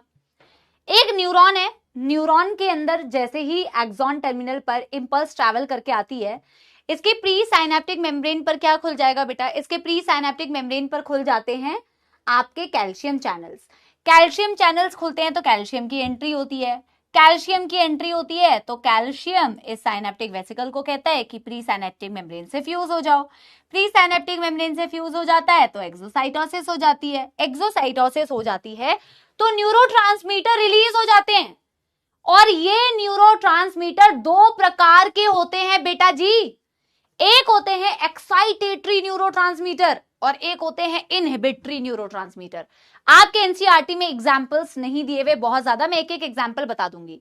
कुछ न्यूरोट्रांसमीटर एक्साइटेटरी होते हैं, ये दूसरे न्यूरॉन में एक्साइटेशन कॉज करते हैं, और कुछ होते हैं inhibitory neurotransmitter. For example acetylcholine excitatory, जब भी इंफॉर्मेशन दूसरे के पास लेके जाता है तो एक्साइट करता है, उसमें भी डीपोलराइजेशन करवाता है, उसमें भी इंपल्स जनरेट करवाता है। लेकिन इनहिबिटरी न्यूरोट्रांसमीटर फॉर एग्जांपल बेटा सेरोटोनिन, फॉर एग्जांपल बेटा गाबा, फॉर एग्जांपल बेटा ग्लाइसिन, बहुत सारे हैं। ये जब भी दूसरे न्यूरॉन से में जाके रिसेप्टर से बाइंड करते हैं तो उनमें डीपोलराइजेशन नहीं कराते, उनमें एक्चुअल में हाइपर पोलराइजेशन कराते हैं, बट उतनी कहानी करने की जरूरत नहीं है। मैं सिंपल एक चीज बता रही हूं, मैंने यहां लिखा है एक्सोसाइटोसिस हो जाती है न्यूरोट्रांसमीटर की। न्यूरोट्रांसमीटर अपने स्पेसिफिक रिसेप्टर से बाइंड करता है, जो याद रखना है इसके रिसेप्टर पोस्ट साइनेप्टिक मेम्ब्रेन में है। ये जो पॉइंट मैंने लिखा है, ये लिखा है new potential in neuron 2 can be excitatory और इनहिबिटरी। मैंने बोला न्यू जो पोटेंशियल जनरेट होगा वो एक्साइटेटरी वाला भी हो सकता है, वो इनहिबिटरी वाला भी हो सकता है, डिपेंड करता है कि न्यूरोट्रांसमीटर कौन सा है। अगर बेटा अगर एक्साइटेटरी न्यूरोट्रांसमीटर है तो एक्साइटेटरी होगा, उसके रिसेप्टर्स अलग होते हैं बेटा। एक्साइटेटरी न्यूरोट्रांसमीटर में एपिनेफ्रिन या एसिटाइलकोलिन किसी का भी नाम लिख सकते हो, तो एक्साइटेशन होगी। अगर इनहिबिटरी टाइप का न्यूरोट्रांसमीटर है, इनहिबिटरी न्यूरोट्रांसमीटर है तो इनहिबिशन होगी, लाइक ग्लाइसिन लिख लो, सेरोटोनिन भी लिख सकते हो, कोई भी लिख सकते हो यार। तो मैंने लिखा अगर एक्साइटेटरी है तो जो पोटेंशियल मतलब क्या, जो इस न्यूरॉन में डेवलप होगा उसे बोलते हैं एक्साइटेटरी पोस्ट साइनेप्टिक पोटेंशियल। क्या ये शब्द एनसीईआरटी का है? नहीं बेटा, ये शब्द मेरे हैं, मैं आपको बता रही हूं, आप चाहे तो इसे अतिरिक्त ज्ञान में छोड़ भी सकते हैं। इसे ईपीएसपी बोला। ईपीएसपी का मतलब एक्साइटेटरी पोस्ट साइनेप्टिक पोटेंशियल। अगर अगर अगर अगर अगर एक्साइटेटरी न्यूरोट्रांसमीटर है तो वो एक्साइटेशन कॉज करता है। पोस्ट साइनेप्टिक, पोस्ट मतलब दूसरे न्यूरॉन में, एक्साइटेशन कॉज करेगा, डीपोलराइजेशन कराता है। इसकी तगड़ी कहानी है बेटा, गजब की कहानी है, बट तुम्हें बेटा वो कहानी सुनो नहीं करना है ना, वरना मेडिकल कॉलेज में बेटा समस्या आ जाएगी। यहीं पे बेटा एमबीबीएस नहीं करना है ना, लिमिट हमें भी ना कई बार होता है ना बेटा, कंटेंट तो हमें बहुत सारा पता है, लेकिन अगर तुम्हें बता देंगे तो काम का थोड़ी तुम्हारे है ना। उतनी कहानी पढ़ो कि मेडिकल कॉलेज में पहुंच जाओ, फिर कहानी पढ़ते रहना। भैया बहुत कहानी पढ़नी है। सारे स्टूडेंट्स जिन्होंने मेरे को, सारे लोग आके इंस्टाग्राम पे मैम हमको फॉलो करिए, सारे लोगों ने अपने आप को बेटा, जितने लोग मेरे से अपने आप को फॉलो, मैम हमको फॉलो कीजिए प्लीज, ठीक है। सबको अनफॉलो करती हूँ अभी, मैं बताती हूँ मजाक कर रही हूँ यार। तो देखती हूँ उनकी स्टोरीज, अरे लाइब्रेरी में जा रहे हैं, अभी तो स्टोरी लगाने का टाइम मिल रहा है इनको, आगे स्टोरी लगाने का भी टाइम नहीं मिलेगा। लाइब्रेरी में पढ़ रहे हैं बड़ी बड़ी किताबें, एम्स की, है ना, सारी जगह, एम्स दिल्ली, एम्स कल्याणी, अलग अलग एम्स के स्टोरीज शेयर कर रहे हैं बच्चे। एक्साइटेटरी, तो excitatory neurotransmitter. Inhibitory post synaptic potential का मतलब होता है जब दूसरे न्यूरॉन में इनहिबिशन हो गया, इंफॉर्मेशन जैसी आई उसके हिसाब का न्यूरोट्रांसमीटर निकला, उसके हिसाब के रिसेप्टर्स होते हैं। हमें नहीं पढ़ना है बेटा इतना डिटेल में, सिंपल सी बात है मैम। दूसरा जो न्यूरॉन जिसके पास इंफॉर्मेशन जा रही है वो एक्साइट भी हो सकता है, वो इनहिबिट भी हो सकता है, और टोटली डिपेंड करता है कि न्यूरोट्रांसमीटर क्या हमने उस वक्त रिलीज किया। आए बड़े, हमें भी पहले खेल लेना, बड़े आए, हाँ हम भी जाएंगे कभी, बिल्कुल आओगे यार, बिल्कुल जाओगे।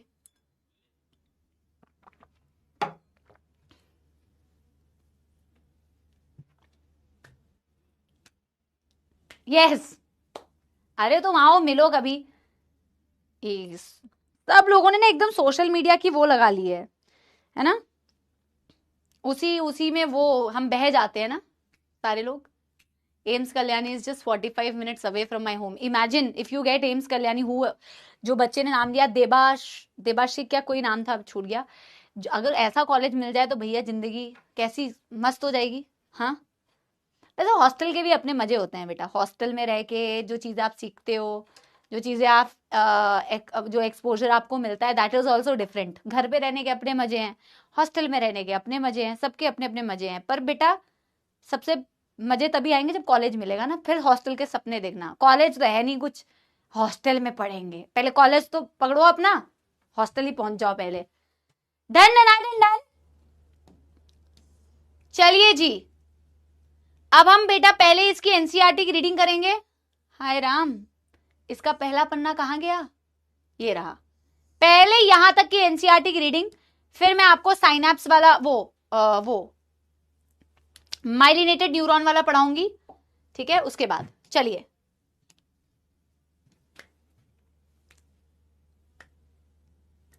हाँ जी, एक बार एनसीईआरटी की रीडिंग करें. अगर कोई भी चीज इनकम्प्लीट लग रही होगी, कुछ भी होगा तो हम ऐड कर लेंगे. ठीक है, देखो पढ़ो.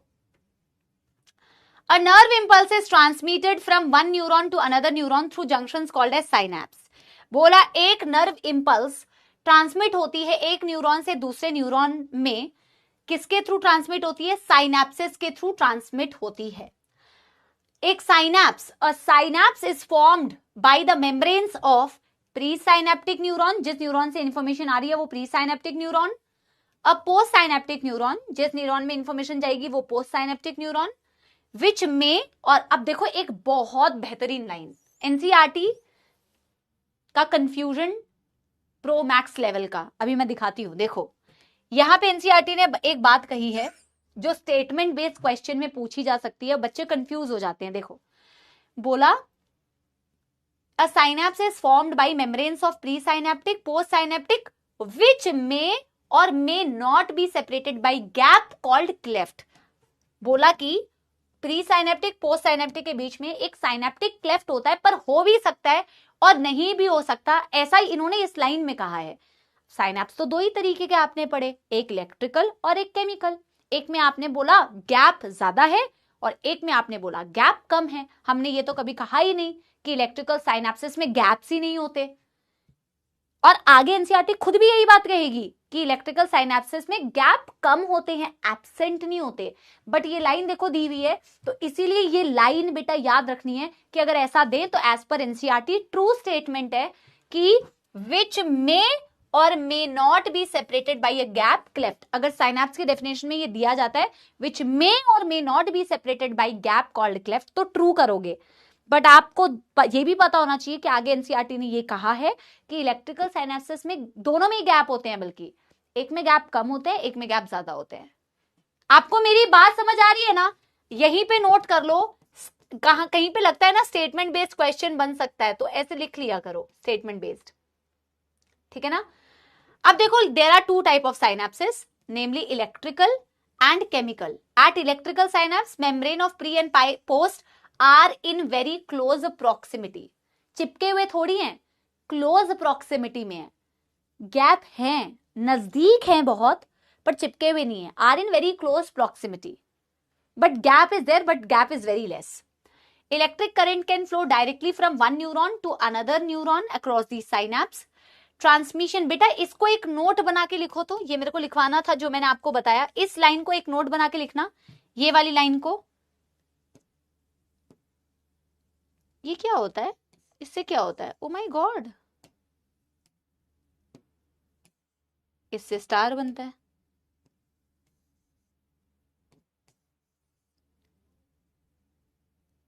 मैजिक पेन, ये क्या हो रहा है? मिटेगा नहीं क्या? हाइलाइटर करते हैं. इस लाइन को लिखना है. ट्रांसमिशन बेटा, transmission of an impulse, transmission of an impulse across electrical synapse is very similar to impulse conduction. में बह गई थी बेटा, मैं बह गई थी, उसमें बह गई थी मैं.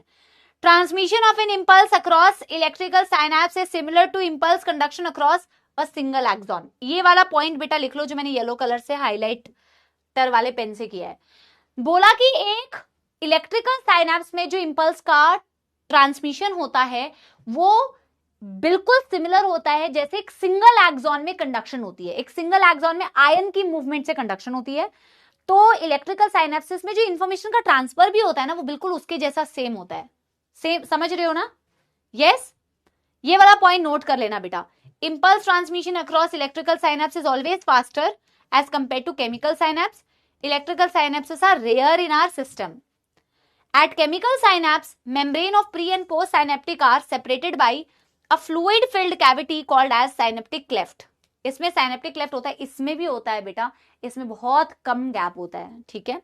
Do you know how the presynaptic neuron transmits impulse across synaptic cleft to postsynaptic neuron? Now you know बेटा, आपको पता है ऑलरेडी कैसे, है ना। Chemicals called neurotransmitters are involved in transmission of impulse at these synapses. Chemical synapses में ये जो न्यूरोट्रांसमीटर होते हैं ये बेटा इंपल्स को ट्रांसमिट करते हैं। The axon terminal contain vesicles with the neurotransmitter. Axon terminal पे synaptic knob में synaptic vesicle में neurotransmitter. When an impulse or action potential arrive at the axon terminal, जब इंपल्स एक्सॉन टर्मिनल पर arrive करती है, it stimulate the movement of synaptic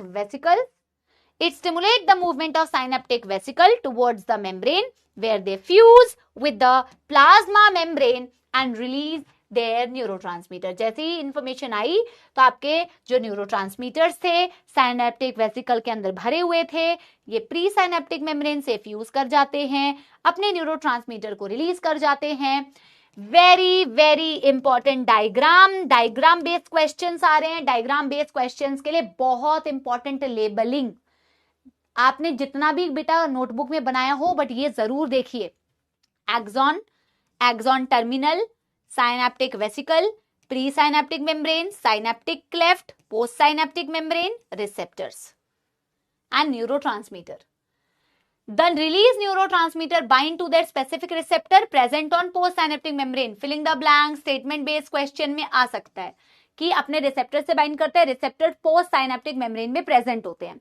Which can the binding opens the ion channels allowing the entry of ions which can generate new potential in postsynaptic neuron.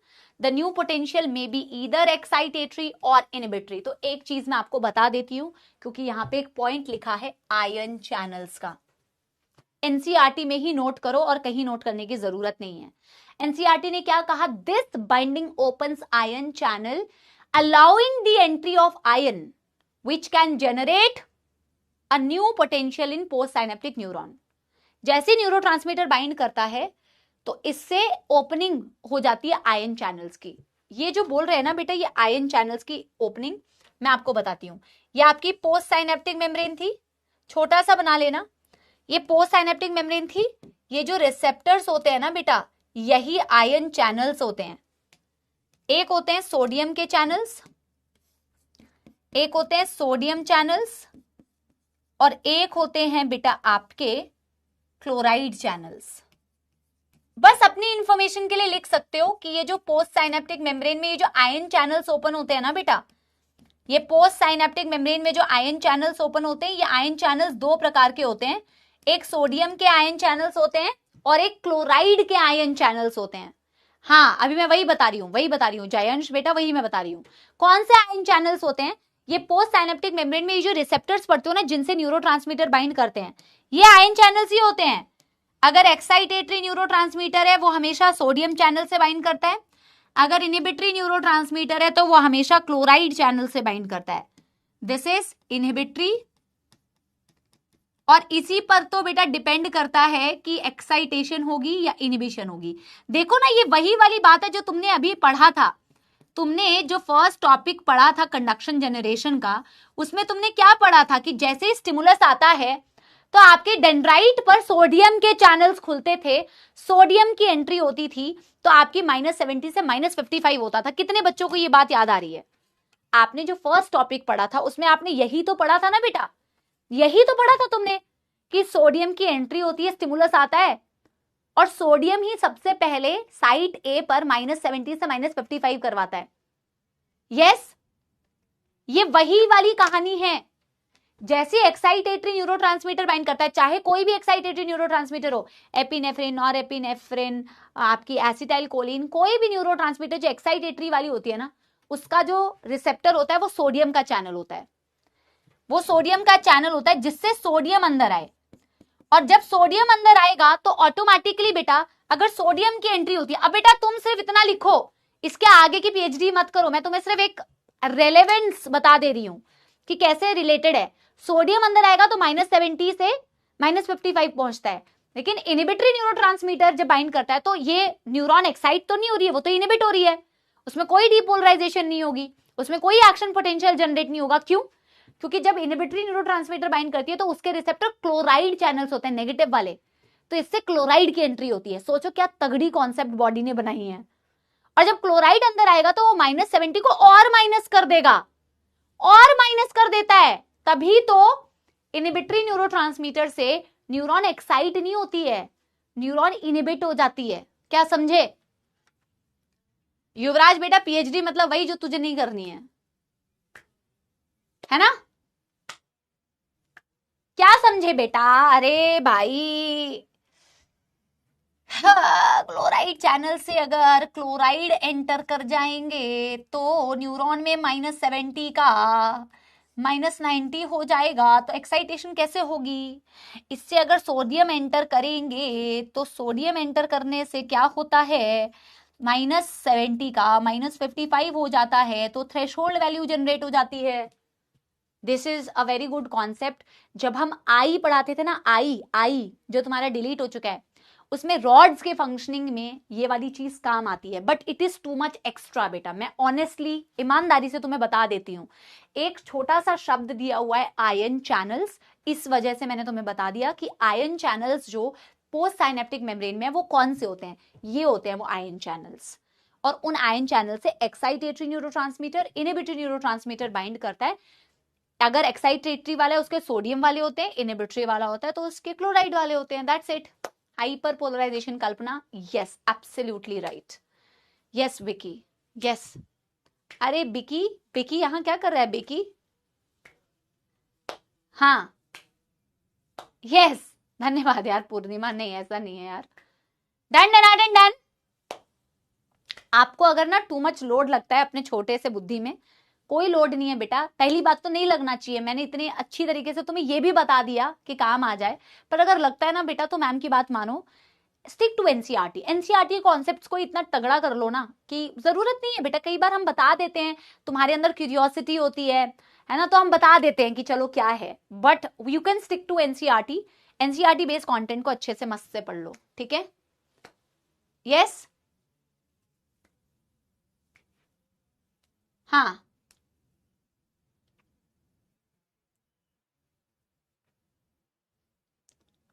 बहुत शानदार। यहां तक किसी को कोई दुख दर्द समस्या तो नहीं? अब मैं पढ़ा देती हूं आपको कंडक्शन अक्रॉस माइलिनेटेड न्यूरॉन, ठीक है? तो एक नोट डाल के लिखो, ऑलरेडी बेटा, ऑलरेडी ये पढ़ा हुआ है, इसमें कोई बहुत अलग से चीज नहीं है, बट फिर भी बेटा टॉपिक छूटना नहीं चाहिए। लिख लेते हैं कंडक्शन अक्रॉस माइलिनेटेड न्यूरॉन। एक माइलिनेटेड न्यूरॉन में क्या हो रहा होता है? सेम बेटा अनमाइलिनेटेड जैसा ही हो रहा होता है, बस एक माइलिनेटेड न्यूरॉन में फ्री कंडक्शन पूरे न्यूरॉन के अक्रॉस पॉसिबल नहीं है, क्योंकि उसमें तो आपने माइलिन शीथ इंसुलेशन कर रखा है, और जहां पे भी वायर इंसुलेटेड होती है वहां फ्री कंडक्शन पॉसिबल नहीं है। बस यही डिफरेंस है बेटा। That is the difference between a myelinated and unmyelinated. Now you can see for the reference, ये एक न्यूरॉन है और मान लो बेटा ये माइलिनेटेड न्यूरॉन है। अगर ये माइलिनेटेड न्यूरॉन है, ऑफ कोर्स माइलिन शीथ है, और माइलिन शीथ के बीच बीच में गैप्स भी है मैम, माइलिन शीथ के बीच बीच में गैप भी है। This is myelin sheath. और हमें पता है कि मैम माइलिन शीथ इंसुलेशन का काम करती है। इंसुलेशन मतलब, इंसुलेटेड का क्या मतलब है? वहां से कंडक्शन नहीं हो पा रही है। देखो this is myelin, and myelin is acting as a insulator, insulation का काम कर रही है. What is this? This is nodes of Ranvier. This is nodes of Ranvier. ये वो जगह है जहां फ्री कंडक्शन हो सकती है.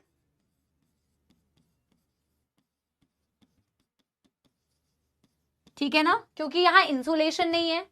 और बहुत ही सिंपल सा लॉजिक है ना यार, क्या दिक्कत है आप मुझे ये बताओ. अगर मैं यहां देख रही हूं तो यहां मैं चार्जेस ना सिर्फ और सिर्फ अक्रॉस नोड्स ऑफ रैनवियर आपको दिखा रही हूं. क्यों? क्योंकि यहां जब भी कोई भी आयन का मूवमेंट हो रहा है, या आपके सोडियम वोल्टेज गेटेड चैनल्स खुल रहे हैं या पोटेशियम वोल्टेज गेटेड चैनल्स खुल रहे हैं, तो उनमें आयंस की मूवमेंट सिर्फ और सिर्फ बेटा नोड्स ऑफ रैनवियर पर ही होती है. जहां जहां माइलिन शीट है वहां वहां तो आयन चैनल से मूवमेंट ही नहीं हो सकती, खुल ही नहीं सकते, कंडक्शन ही नहीं हो सकती है. तो इसीलिए आप कहते हो जितना भी कार्यक्रम तुमने किया था वो सारा कुछ सेम, वो सब कुछ सेम है बेटा, कि डेंड्राइट्स है, सब कुछ सेम है. तो आपको रिपीट नहीं लिखना है, आप बाकी सब कुछ सेम कहते हैं बेटा. स्टिमुलस आ रहा है मैम, जैसे ही स्टिमुलस अवेलेबल होता है यहाँ के सोडियम के चैनल्स खुलते हैं, सोडियम के चैनल्स खुलते हैं तो सोडियम की एंट्री होती है. सोडियम की एंट्री होती है तो यहां वाला जो नोड ऑफ रैनवियर है, यहां पर बेटा -70 से -55 हो जाता है. वही कहानी कॉपी पेस्ट रिपीट. यहां सोडियम वोल्टेज गेटेड चैनल्स खुलते हैं. बस अब इंपॉर्टेंट बात यह है बेटा कि यहां तुम अक्रॉस नोड्स ऑफ रैनवियर ही आप कंडक्शन कराओगे. Nodes of Ranvier two nodes of Ranvier, यहां का तो मतलब ही नहीं है ना, चैनल्स यहां पे खुलेंगे ही नहीं. Free conduction only possible across nodes of Ranvier. बाकी सब कुछ same copy paste. The only difference is कि यहां पे आयन चैनल्स खुलेंगे बंद होंगे only across nodes of Ranvier. That's why मैंने क्लास में जंप करके दिखाया. मतलब एक जगह से दूसरी जगह जंप करते हुए जा रहे हो. तुम्हें through out the neuron potential change नहीं करना है, तुम्हें मतलब नहीं है उससे, तुम्हें मतलब ही नहीं है. तुम्हें मतलब है सिर्फ नोड्स ऑफ रैनवियर से. तो तुम सिर्फ नोड्स ऑफ रैनवियर से नोड्स ऑफ रैनवियर जंप करते हुए कंडक्शन करते हो. इसे जंपिंग कंडक्शन, इसे सॉल्टेटरी कंडक्शन भी कहते हैं. और ये फास्ट कंडक्शन करता है. And that's why myelinated neuron shows faster conduction. That is the difference. एक अनमाइलिनेटेड न्यूरॉन बेचारा पैदल चल रहा है, पैदल चल रहा है, potential change, potential change, potential change. But एक माइलिनेटेड न्यूरॉन कह रहा है मेरे को तो मतलब ही नहीं है बाकी जगहों से, मैं तो जंप करते हुए जाऊंगा, सिर्फ उन उन जगहों पे पोटेंशियल चेंज करूंगा क्योंकि उन उन जगहों पे मेरे चैनल्स खुलेंगे और मैं फास्ट कंडक्शन कराऊंगा. That's it. तो हम यहां पे लिखते हैं here sodium potassium VGCs only open across nodes of Ranvier where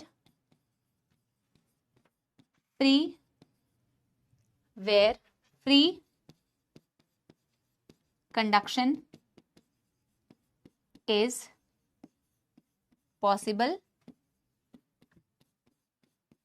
And it shows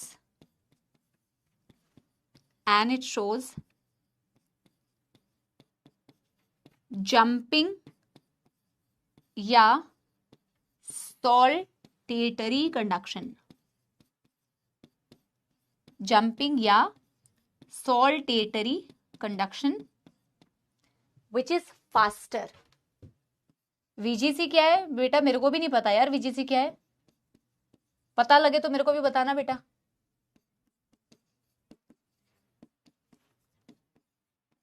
मैं भी पहली बार ही लिख रही हूं बेटा. अनमाइलिनेटेड न्यूरॉन के केस में फास्टर कंडक्शन होता है. इसे जंपिंग या सॉल्टेटरी कंडक्शन भी बोला जाता है. That's it.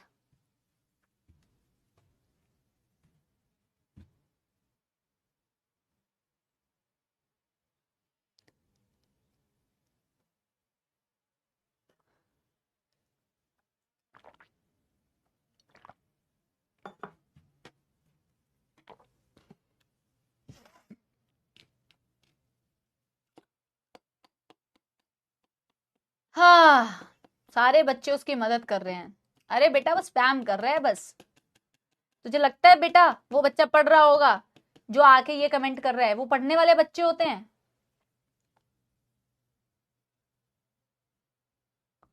कतई पढ़ने वाले बच्चे नहीं होते, वो सिर्फ स्पैम करने आते हैं। पहले की क्लासेस नहीं पढ़ते हैं, अचानक धमक जाते हैं एक क्लास में, बाकी बच्चों का भी टाइम खराब करते हैं फालतू। अली अली कह रहे थोड़ा फास्ट पढ़ा। अली क्यों? अली फास्ट पढ़ पढ़ के अभी तुरंत अभी कल ही मेडिकल कॉलेज पहुंच जाएगा क्या?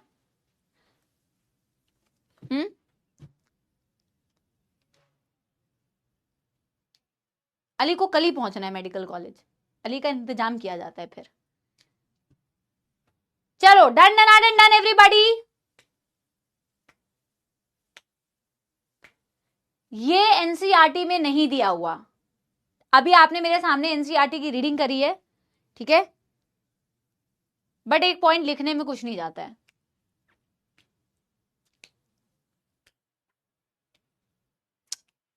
चलिए अब बेटा देखो, आज मैं आपको सेंट्रल नर्वस सिस्टम का थोड़ा सा इंट्रोडक्शन दे देती हूं, ठीक है ना, क्योंकि हमें अगला जो टॉपिक स्टार्ट करना है। अरे फटाफट से करते हैं यार, जल्दी फास्ट पढ़ाओ यार। सेंट्रल नर्वस सिस्टम पढ़ने वाले हैं, जल्दी जल्दी जल्दी जल्दी बेटा पढ़ते हैं। सेंट्रल नर्वस सिस्टम में यू हैव बेटा ब्रेन एंड स्पाइनल कॉर्ड।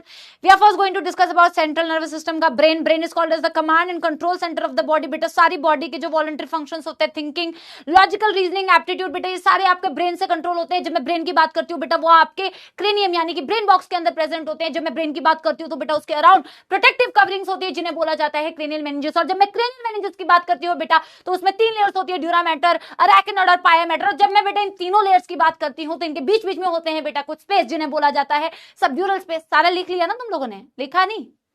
क्या कहते हो यार? पास पढ़ाओ, लिख लो। बहुत पास पढ़ा दिया मैंने।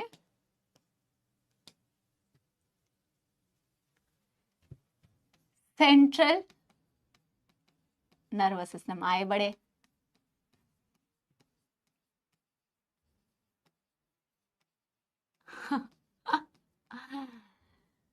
CNS, okay. Central nervous system में बेटा आपको पढ़ना है about brain and spinal cord, ठीक है।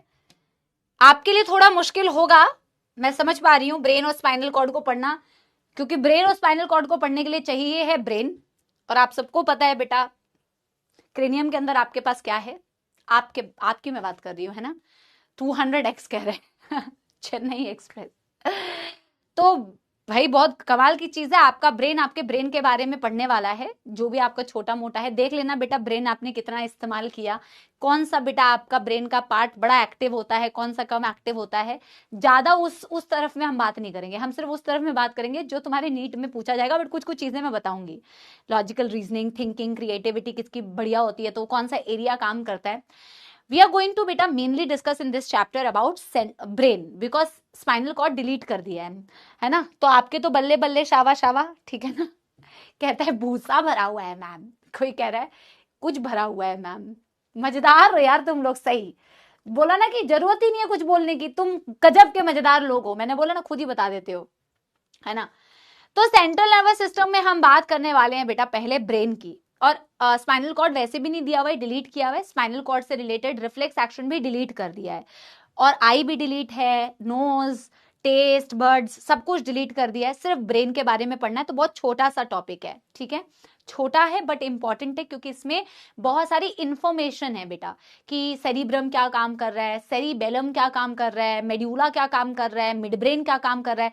तो कुछ कुछ फंक्शंस है जो तुम्हारी मेमोरी के लिए, मेमोरी में फीड होने चाहिए बेटा। There are points that you have to memorise. ये एक ऐसा टॉपिक है, बट इट्स फन, बहुत अच्छा टॉपिक भी है। और जैसे कि मैंने कहा सेंट्रल नर्वस सिस्टम में we all know that we have बेटा brain and we have beta spinal cord, and majorly in this particular chapter we are going to talk about brain, जो तुम्हारे नीट के लिए रेलेवेंट है। we are going to talk about brain, ठीक है, brain की चर्चा करेंगे। तो जब आप ब्रेन की बात करते हो बेटा, जब आप ब्रेन की बात करते हो बेटा, ब्रेन को बोला जाता है ब्रेन को बोला जाता है control and command centre of the body, control and command centre, control and command centre.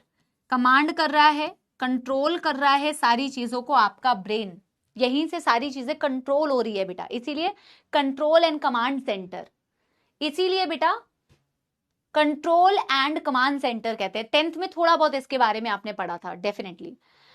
जब मैं ब्रेन की बात करती हूँ, आप सबने अखरोट खाया है, अखरोट, वॉलनट, ये बिल्कुल वॉलनट जैसा लगता है। इनफैक्ट वॉलनट जैसा लगता ही नहीं है, बल्कि जैसे आपको अखरोट आपने देखा है, अखरोट की शेप वो बिल्कुल रिलेट करती है बिल्कुल ब्रेन के शेप के जैसे। और अखरोट जैसे सॉफ्ट है, सॉफ्ट एज कंपेयर टू उसका बाहर का जो शेल है, अखरोट का जो बाहर का शेल होता है कितना हार्ड होता है, और अंदर से जब आप अखरोट को देखते हो तो वो सॉफ्ट है कंपेरेटिवली, और उसकी जैसे आपको लगती है शक्ल सूरत वैसे ही आपका ब्रेन भी होता है, और एक्चुअल में वैसे ही प्रोटेक्टेड होता है। बाहर आपका जो स्कल है, आपका जो क्रेनियम है वो हार्ड है, उस हार्ड बोन के अंदर आपका सॉफ्ट ब्रेन प्रेजेंट होता है, ऑफ कोर्स प्रोटेक्शन के लिए। दैट्स व्हाई वी ऑलवेज, जैसे आप हेलमेट पहनने के लिए कहते हैं, क्यों कहते हैं while you are riding bike, क्यों कहते हैं, क्योंकि भाई brain is so delicate and so soft कि अगर इंजरी हो गई तो खतरनाक होगा। मतलब आपकी क्रेनियम ऑलरेडी बहुत हार्ड होती है, बोन है, लेकिन फिर भी बेटा डैमेज ना हो जाए, है ना, तो रेकमेंड किया जाता है कि आप हेलमेट पहनो, बिकॉज सॉफ्ट टिश्यू डैमेज नहीं होना चाहिए, ब्रेन डैमेज नहीं होना चाहिए, है ना। वैसे वैसे तो डैमेज है, समझ रहे हो ना, वैसे तो बेटा है, गया है, बिल्कुल खत्म है, पर वैसे डैमेज नहीं होना चाहिए, समझ रहे हो ना, वैसे तो डैमेज्ड है। जैसी बातें करते हैं कुछ लोग, सबका नहीं मैं बोल रही हूं, खत्म होते हैं बिल्कुल ही, खत्म खत्म, है ना। तो प्रोटेक्टेड इनसाइड क्रेनियम, ये आपने ब्रेन बॉक्स पढ़ा भी हुआ है, walnut like, protected inside cranium, cranium होता है तुम्हारा ब्रेन बॉक्स, ब्रेन बॉक्स बेटा बहुत सारे फंक्शंस को कंट्रोल करता है। आपकी वॉलंटरी एक्टिविटीज हो गई, आपकी स्पीच हो गई, आपके मूवमेंट्स हो गया, है ना, आपकी कॉम्प्रीहेंशन हो गई, आपकी लॉजिक रीजनिंग हो गई, आपका मल्टीपल फंक्शंस, आपका ग्रोथ हो गया, आपका इमोशंस हो गया, सारी चीजें ब्रेन से कंट्रोल हो गई, आपकी मेमोरी हो गई, so many things are controlled by your brain. और अभी तो हम एक ऑल इन ऑल एक पॉइंट बेटा लिख रहे हैं, बट आप इंडिविजुअली भी देखोगे कि आपके ब्रेन के इंडिविजुअल पार्ट से क्या कंट्रोल होता है, सेरिब्रम क्या कर रहा है, सेरिबेलम क्या कर रहा है, इनफैक्ट बॉडी बैलेंसिंग, आप जो बैलेंसिंग भी करते हैं इंटरनल ईयर से भी होता है। इंटरनल ईयर मेनली, आपको पता है ये बात कि ईयर आपकी बैलेंसिंग करती है, ईयर, मैंने फ्रॉग में कहीं पे बताया था ये वाली बात, है ना। तो ये सारे, और फिर हम इंडिविजुअली देखेंगे कि इंडिविजुअली कौन कौन से पार्ट्स क्या कंट्रोल करते हैं। तो हम ऐसे लिख सकते हैं, it controls voluntary actions, emotions, memory, speech,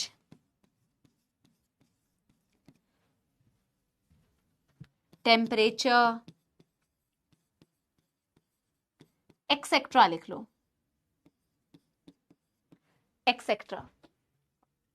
एक पॉइंट और लिखेंगे, brain is protected inside, brain is protected within, एक तो क्रेनियम है, ऑल्सो क्रेनियम के नीचे brain is protected with in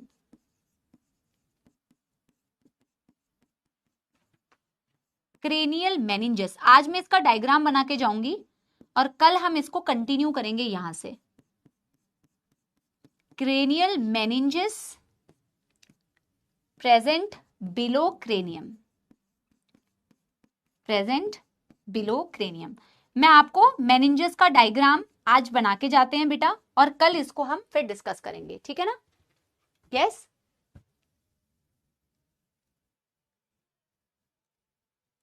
पहले से लिख लो। हाँ जी,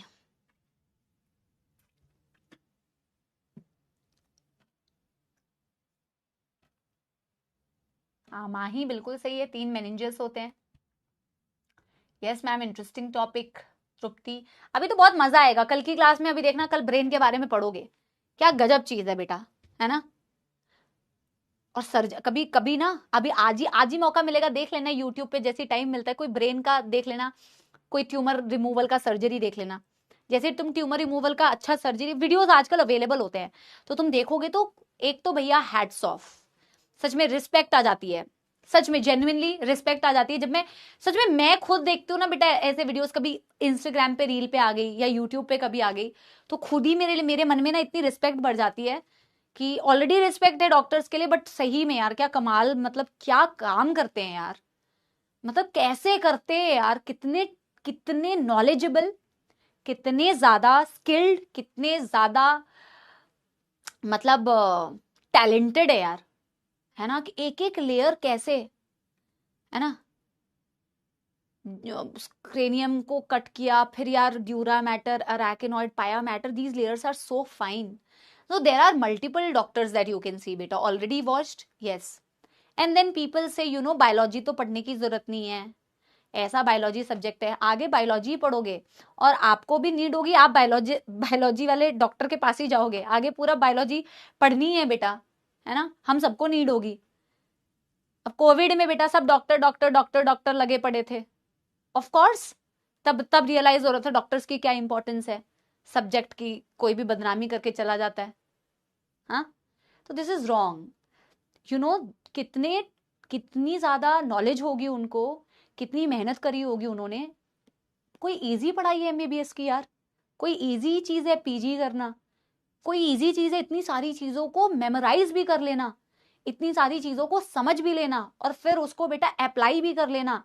रिस्पेक्ट होनी चाहिए ऐसे बंदों के लिए यार, ऐसे लोगों के लिए, ऐसे डॉक्टर्स के लिए, सारे commendable what they are doing, है ना.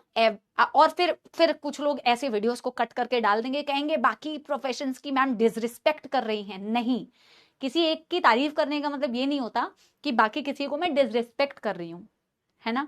मैं होती कौन हूँ किसी चीज को डिसरिस्पेक्ट करने वाली, है ना. ऐसा बिल्कुल नहीं है, सारे प्रोफेशंस की बेटा. क्या हमारा प्रोफेशन बहुत ईजी है? No, it's not easy. I am not saying what I am doing is very easy or what you are doing is very easy, or anybody who is in a corporate is very easy, or anybody who is an engineer is very easy. I'm not saying that every profession is difficult.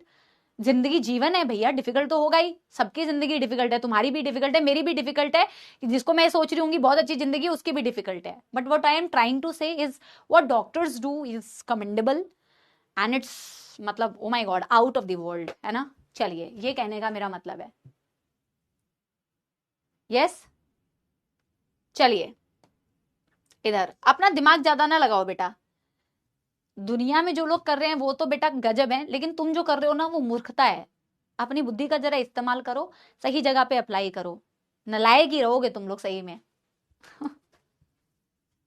अरे भैया तुम बेटा बहुत ही मासूम हो यार, आओ यहाँ आओ, बहुत मासूम और बहुत ही बेवकूफ हो तुम लोग. आओ आओ इधर आओ, चलो चलो इसका डायग्राम बना लो.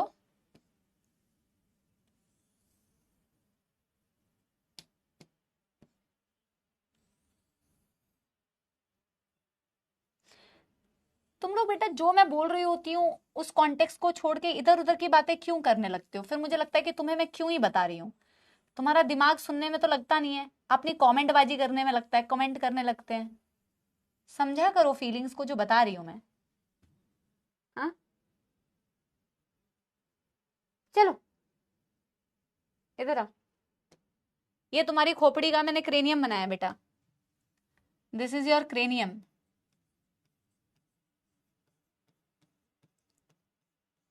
फटाफट से ड्राइंग बना लीजिए, कल यहां से बेटा हम कंटिन्यू करेंगे.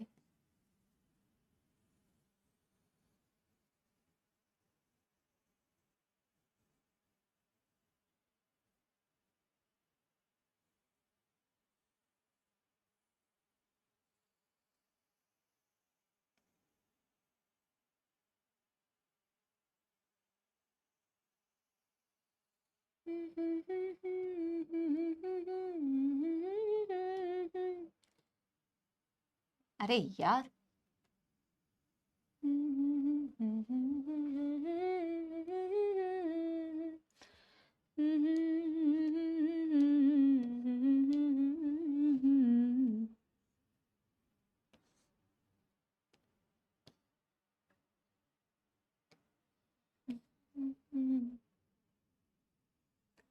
रेनबो लग रहा है, कसाटा आइसक्रीम लग रही है।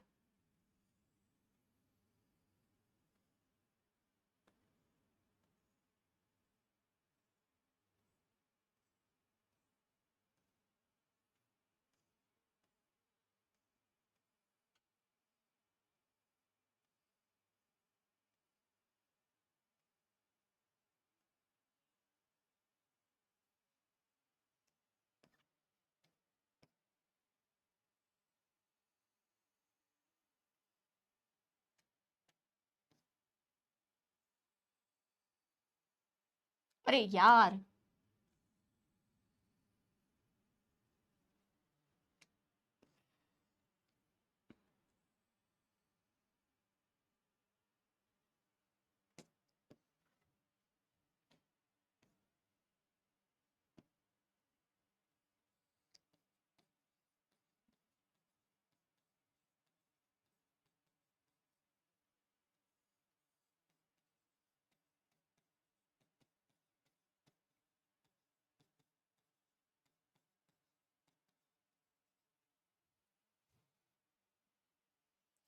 इसको ना ग्रीन कलर से नहीं बनाऊंगी, इसको मैं बनाऊंगी रेड कलर से, और ऐसा बनाऊंगी।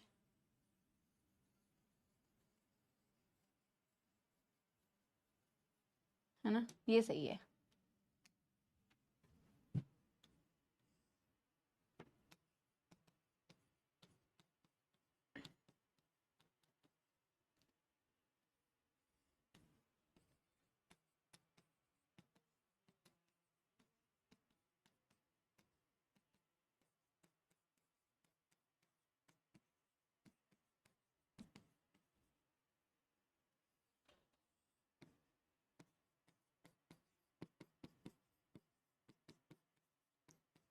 ये मैंने तुम्हें दिखाया है डायग्राम क्रेनियल मेनिंजस का। कल यहां से मैं टॉपिक को कंटिन्यू करूंगी, ठीक है ना। गलत कुछ नहीं हुआ है बेटा, तुम्हें हरे से बनाने तो हरे से बना लो। अरे दीपिका कोई लोड नहीं है भाई, ऐसा थोड़ी है। अच्छा तो ड्यूरा मैटर पीले रंग का होता है क्या, या अरैकिनॉइड पिंक कलर का होता है क्या? नहीं भाई, मेरे को ऐसे बनाना था, मैंने बना लिया, ठीक है। ऐसे तो फिर बेटा हमने जितने रंगीन डायग्राम बनाए ना बायोलॉजी में, तो बॉडी हमारी बिल्कुल रेनबो होती है अंदर, है ना। कोई नहीं,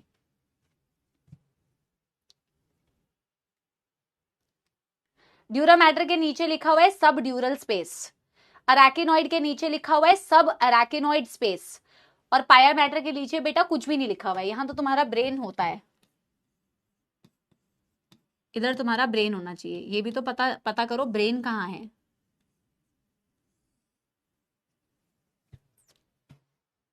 ठीक है ma'am, please take my name. Vivek, ये कौन सा तरीका है?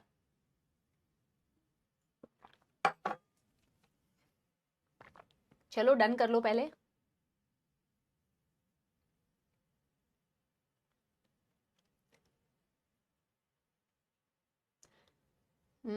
जिसको भूसा लिखना है, जिसको जो लिखना है लिख सकते हो, अपने अकॉर्डिंग डाल लो उसके अंदर जो तुम्हें लगता है।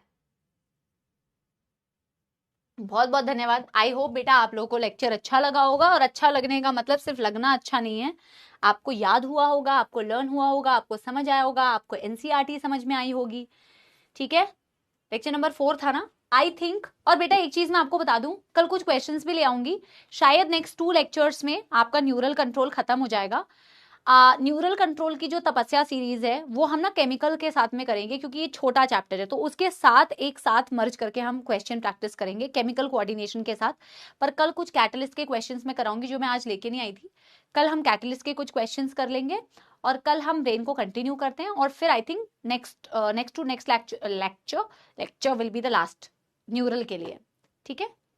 Do let me know in the comment section. पढ़ाई मस्त तरीके से करते रहो, ज्यादा इधर उधर की बातों पे मत आओ बेटा। मैं तो ये भी नहीं कह रही हूँ कि मेरी बातों को सिर्फ देखो, सबको ही अपनी बेस्ट पॉसिबल तरीके से तुम्हें चीजों को समझाने की कोशिश करता है। तो जीवन में आपके पास ऑप्शंस है, बहुत सारी चीजें अवेलेबल है तुम्हारे पास, है ना। You have to filter out, you have to understand कौन सी चीज ग्रहण करनी है, कौन सी चीज नहीं करनी है, ठीक है। एंड समझदार बनो, रिस्पॉन्सिबल बनो, है ना। और बोलते हैं कि अवेयरनेस लेके आओ अपने अंदर ना, अवेयरनेस लेके आओ, अवेयरनेस, हर चीज की अवेयरनेस लेके आओ कि ये सही है, ये गलत है, चीजों को समझो, है ना। जीवन में देखो, परखो और फिर अपने डिसीजंस बनाओ, ठीक है ना। भेड़ चाल में मत चलो, है ना। बहुत ज्यादा फालतू की चीजों से इन्फ्लुएंस मत हो जाओ, ठीक है ना। समझदारी से डिसीजन बनाओ, बढ़िया पढ़ाई करो, ठीक है ना, मस्त पढ़ाई करो। और इसी बात के साथ में एक छोटा सा गाना बाई बाई करते हुए मैं सुना देती हूँ, बहुत छोटा सा गाना जो मुझे याद आ रहा है, ठीक है ना। याद आ रहा था, भूलती जा रही हूँ, मेरी भी short term memory long term memory में लफड़ा चल रहा है ना। क्यों नए लग रहे हैं ये धरती गगन, मैंने पूछा तो बोली ये पगली पवन, दिल ने कहा चुपके से प्यार हुआ, चुपके से।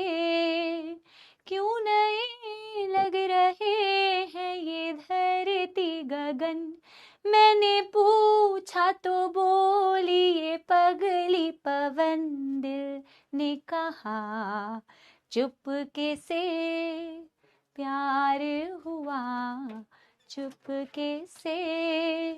बहुत बहुत धन्यवाद। सी यू ऑल कल के सेशन में और मजेदार बेटा डिस्कशंस के साथ, पढ़ाई के साथ हम मिलेंगे कल की कक्षा में। पढ़ाई करते रहिए, एनसीईआरटी जरूर पढ़िए, ठीक है। Bye bye, thank you, tata, thank you. बच्चों की हर बात मान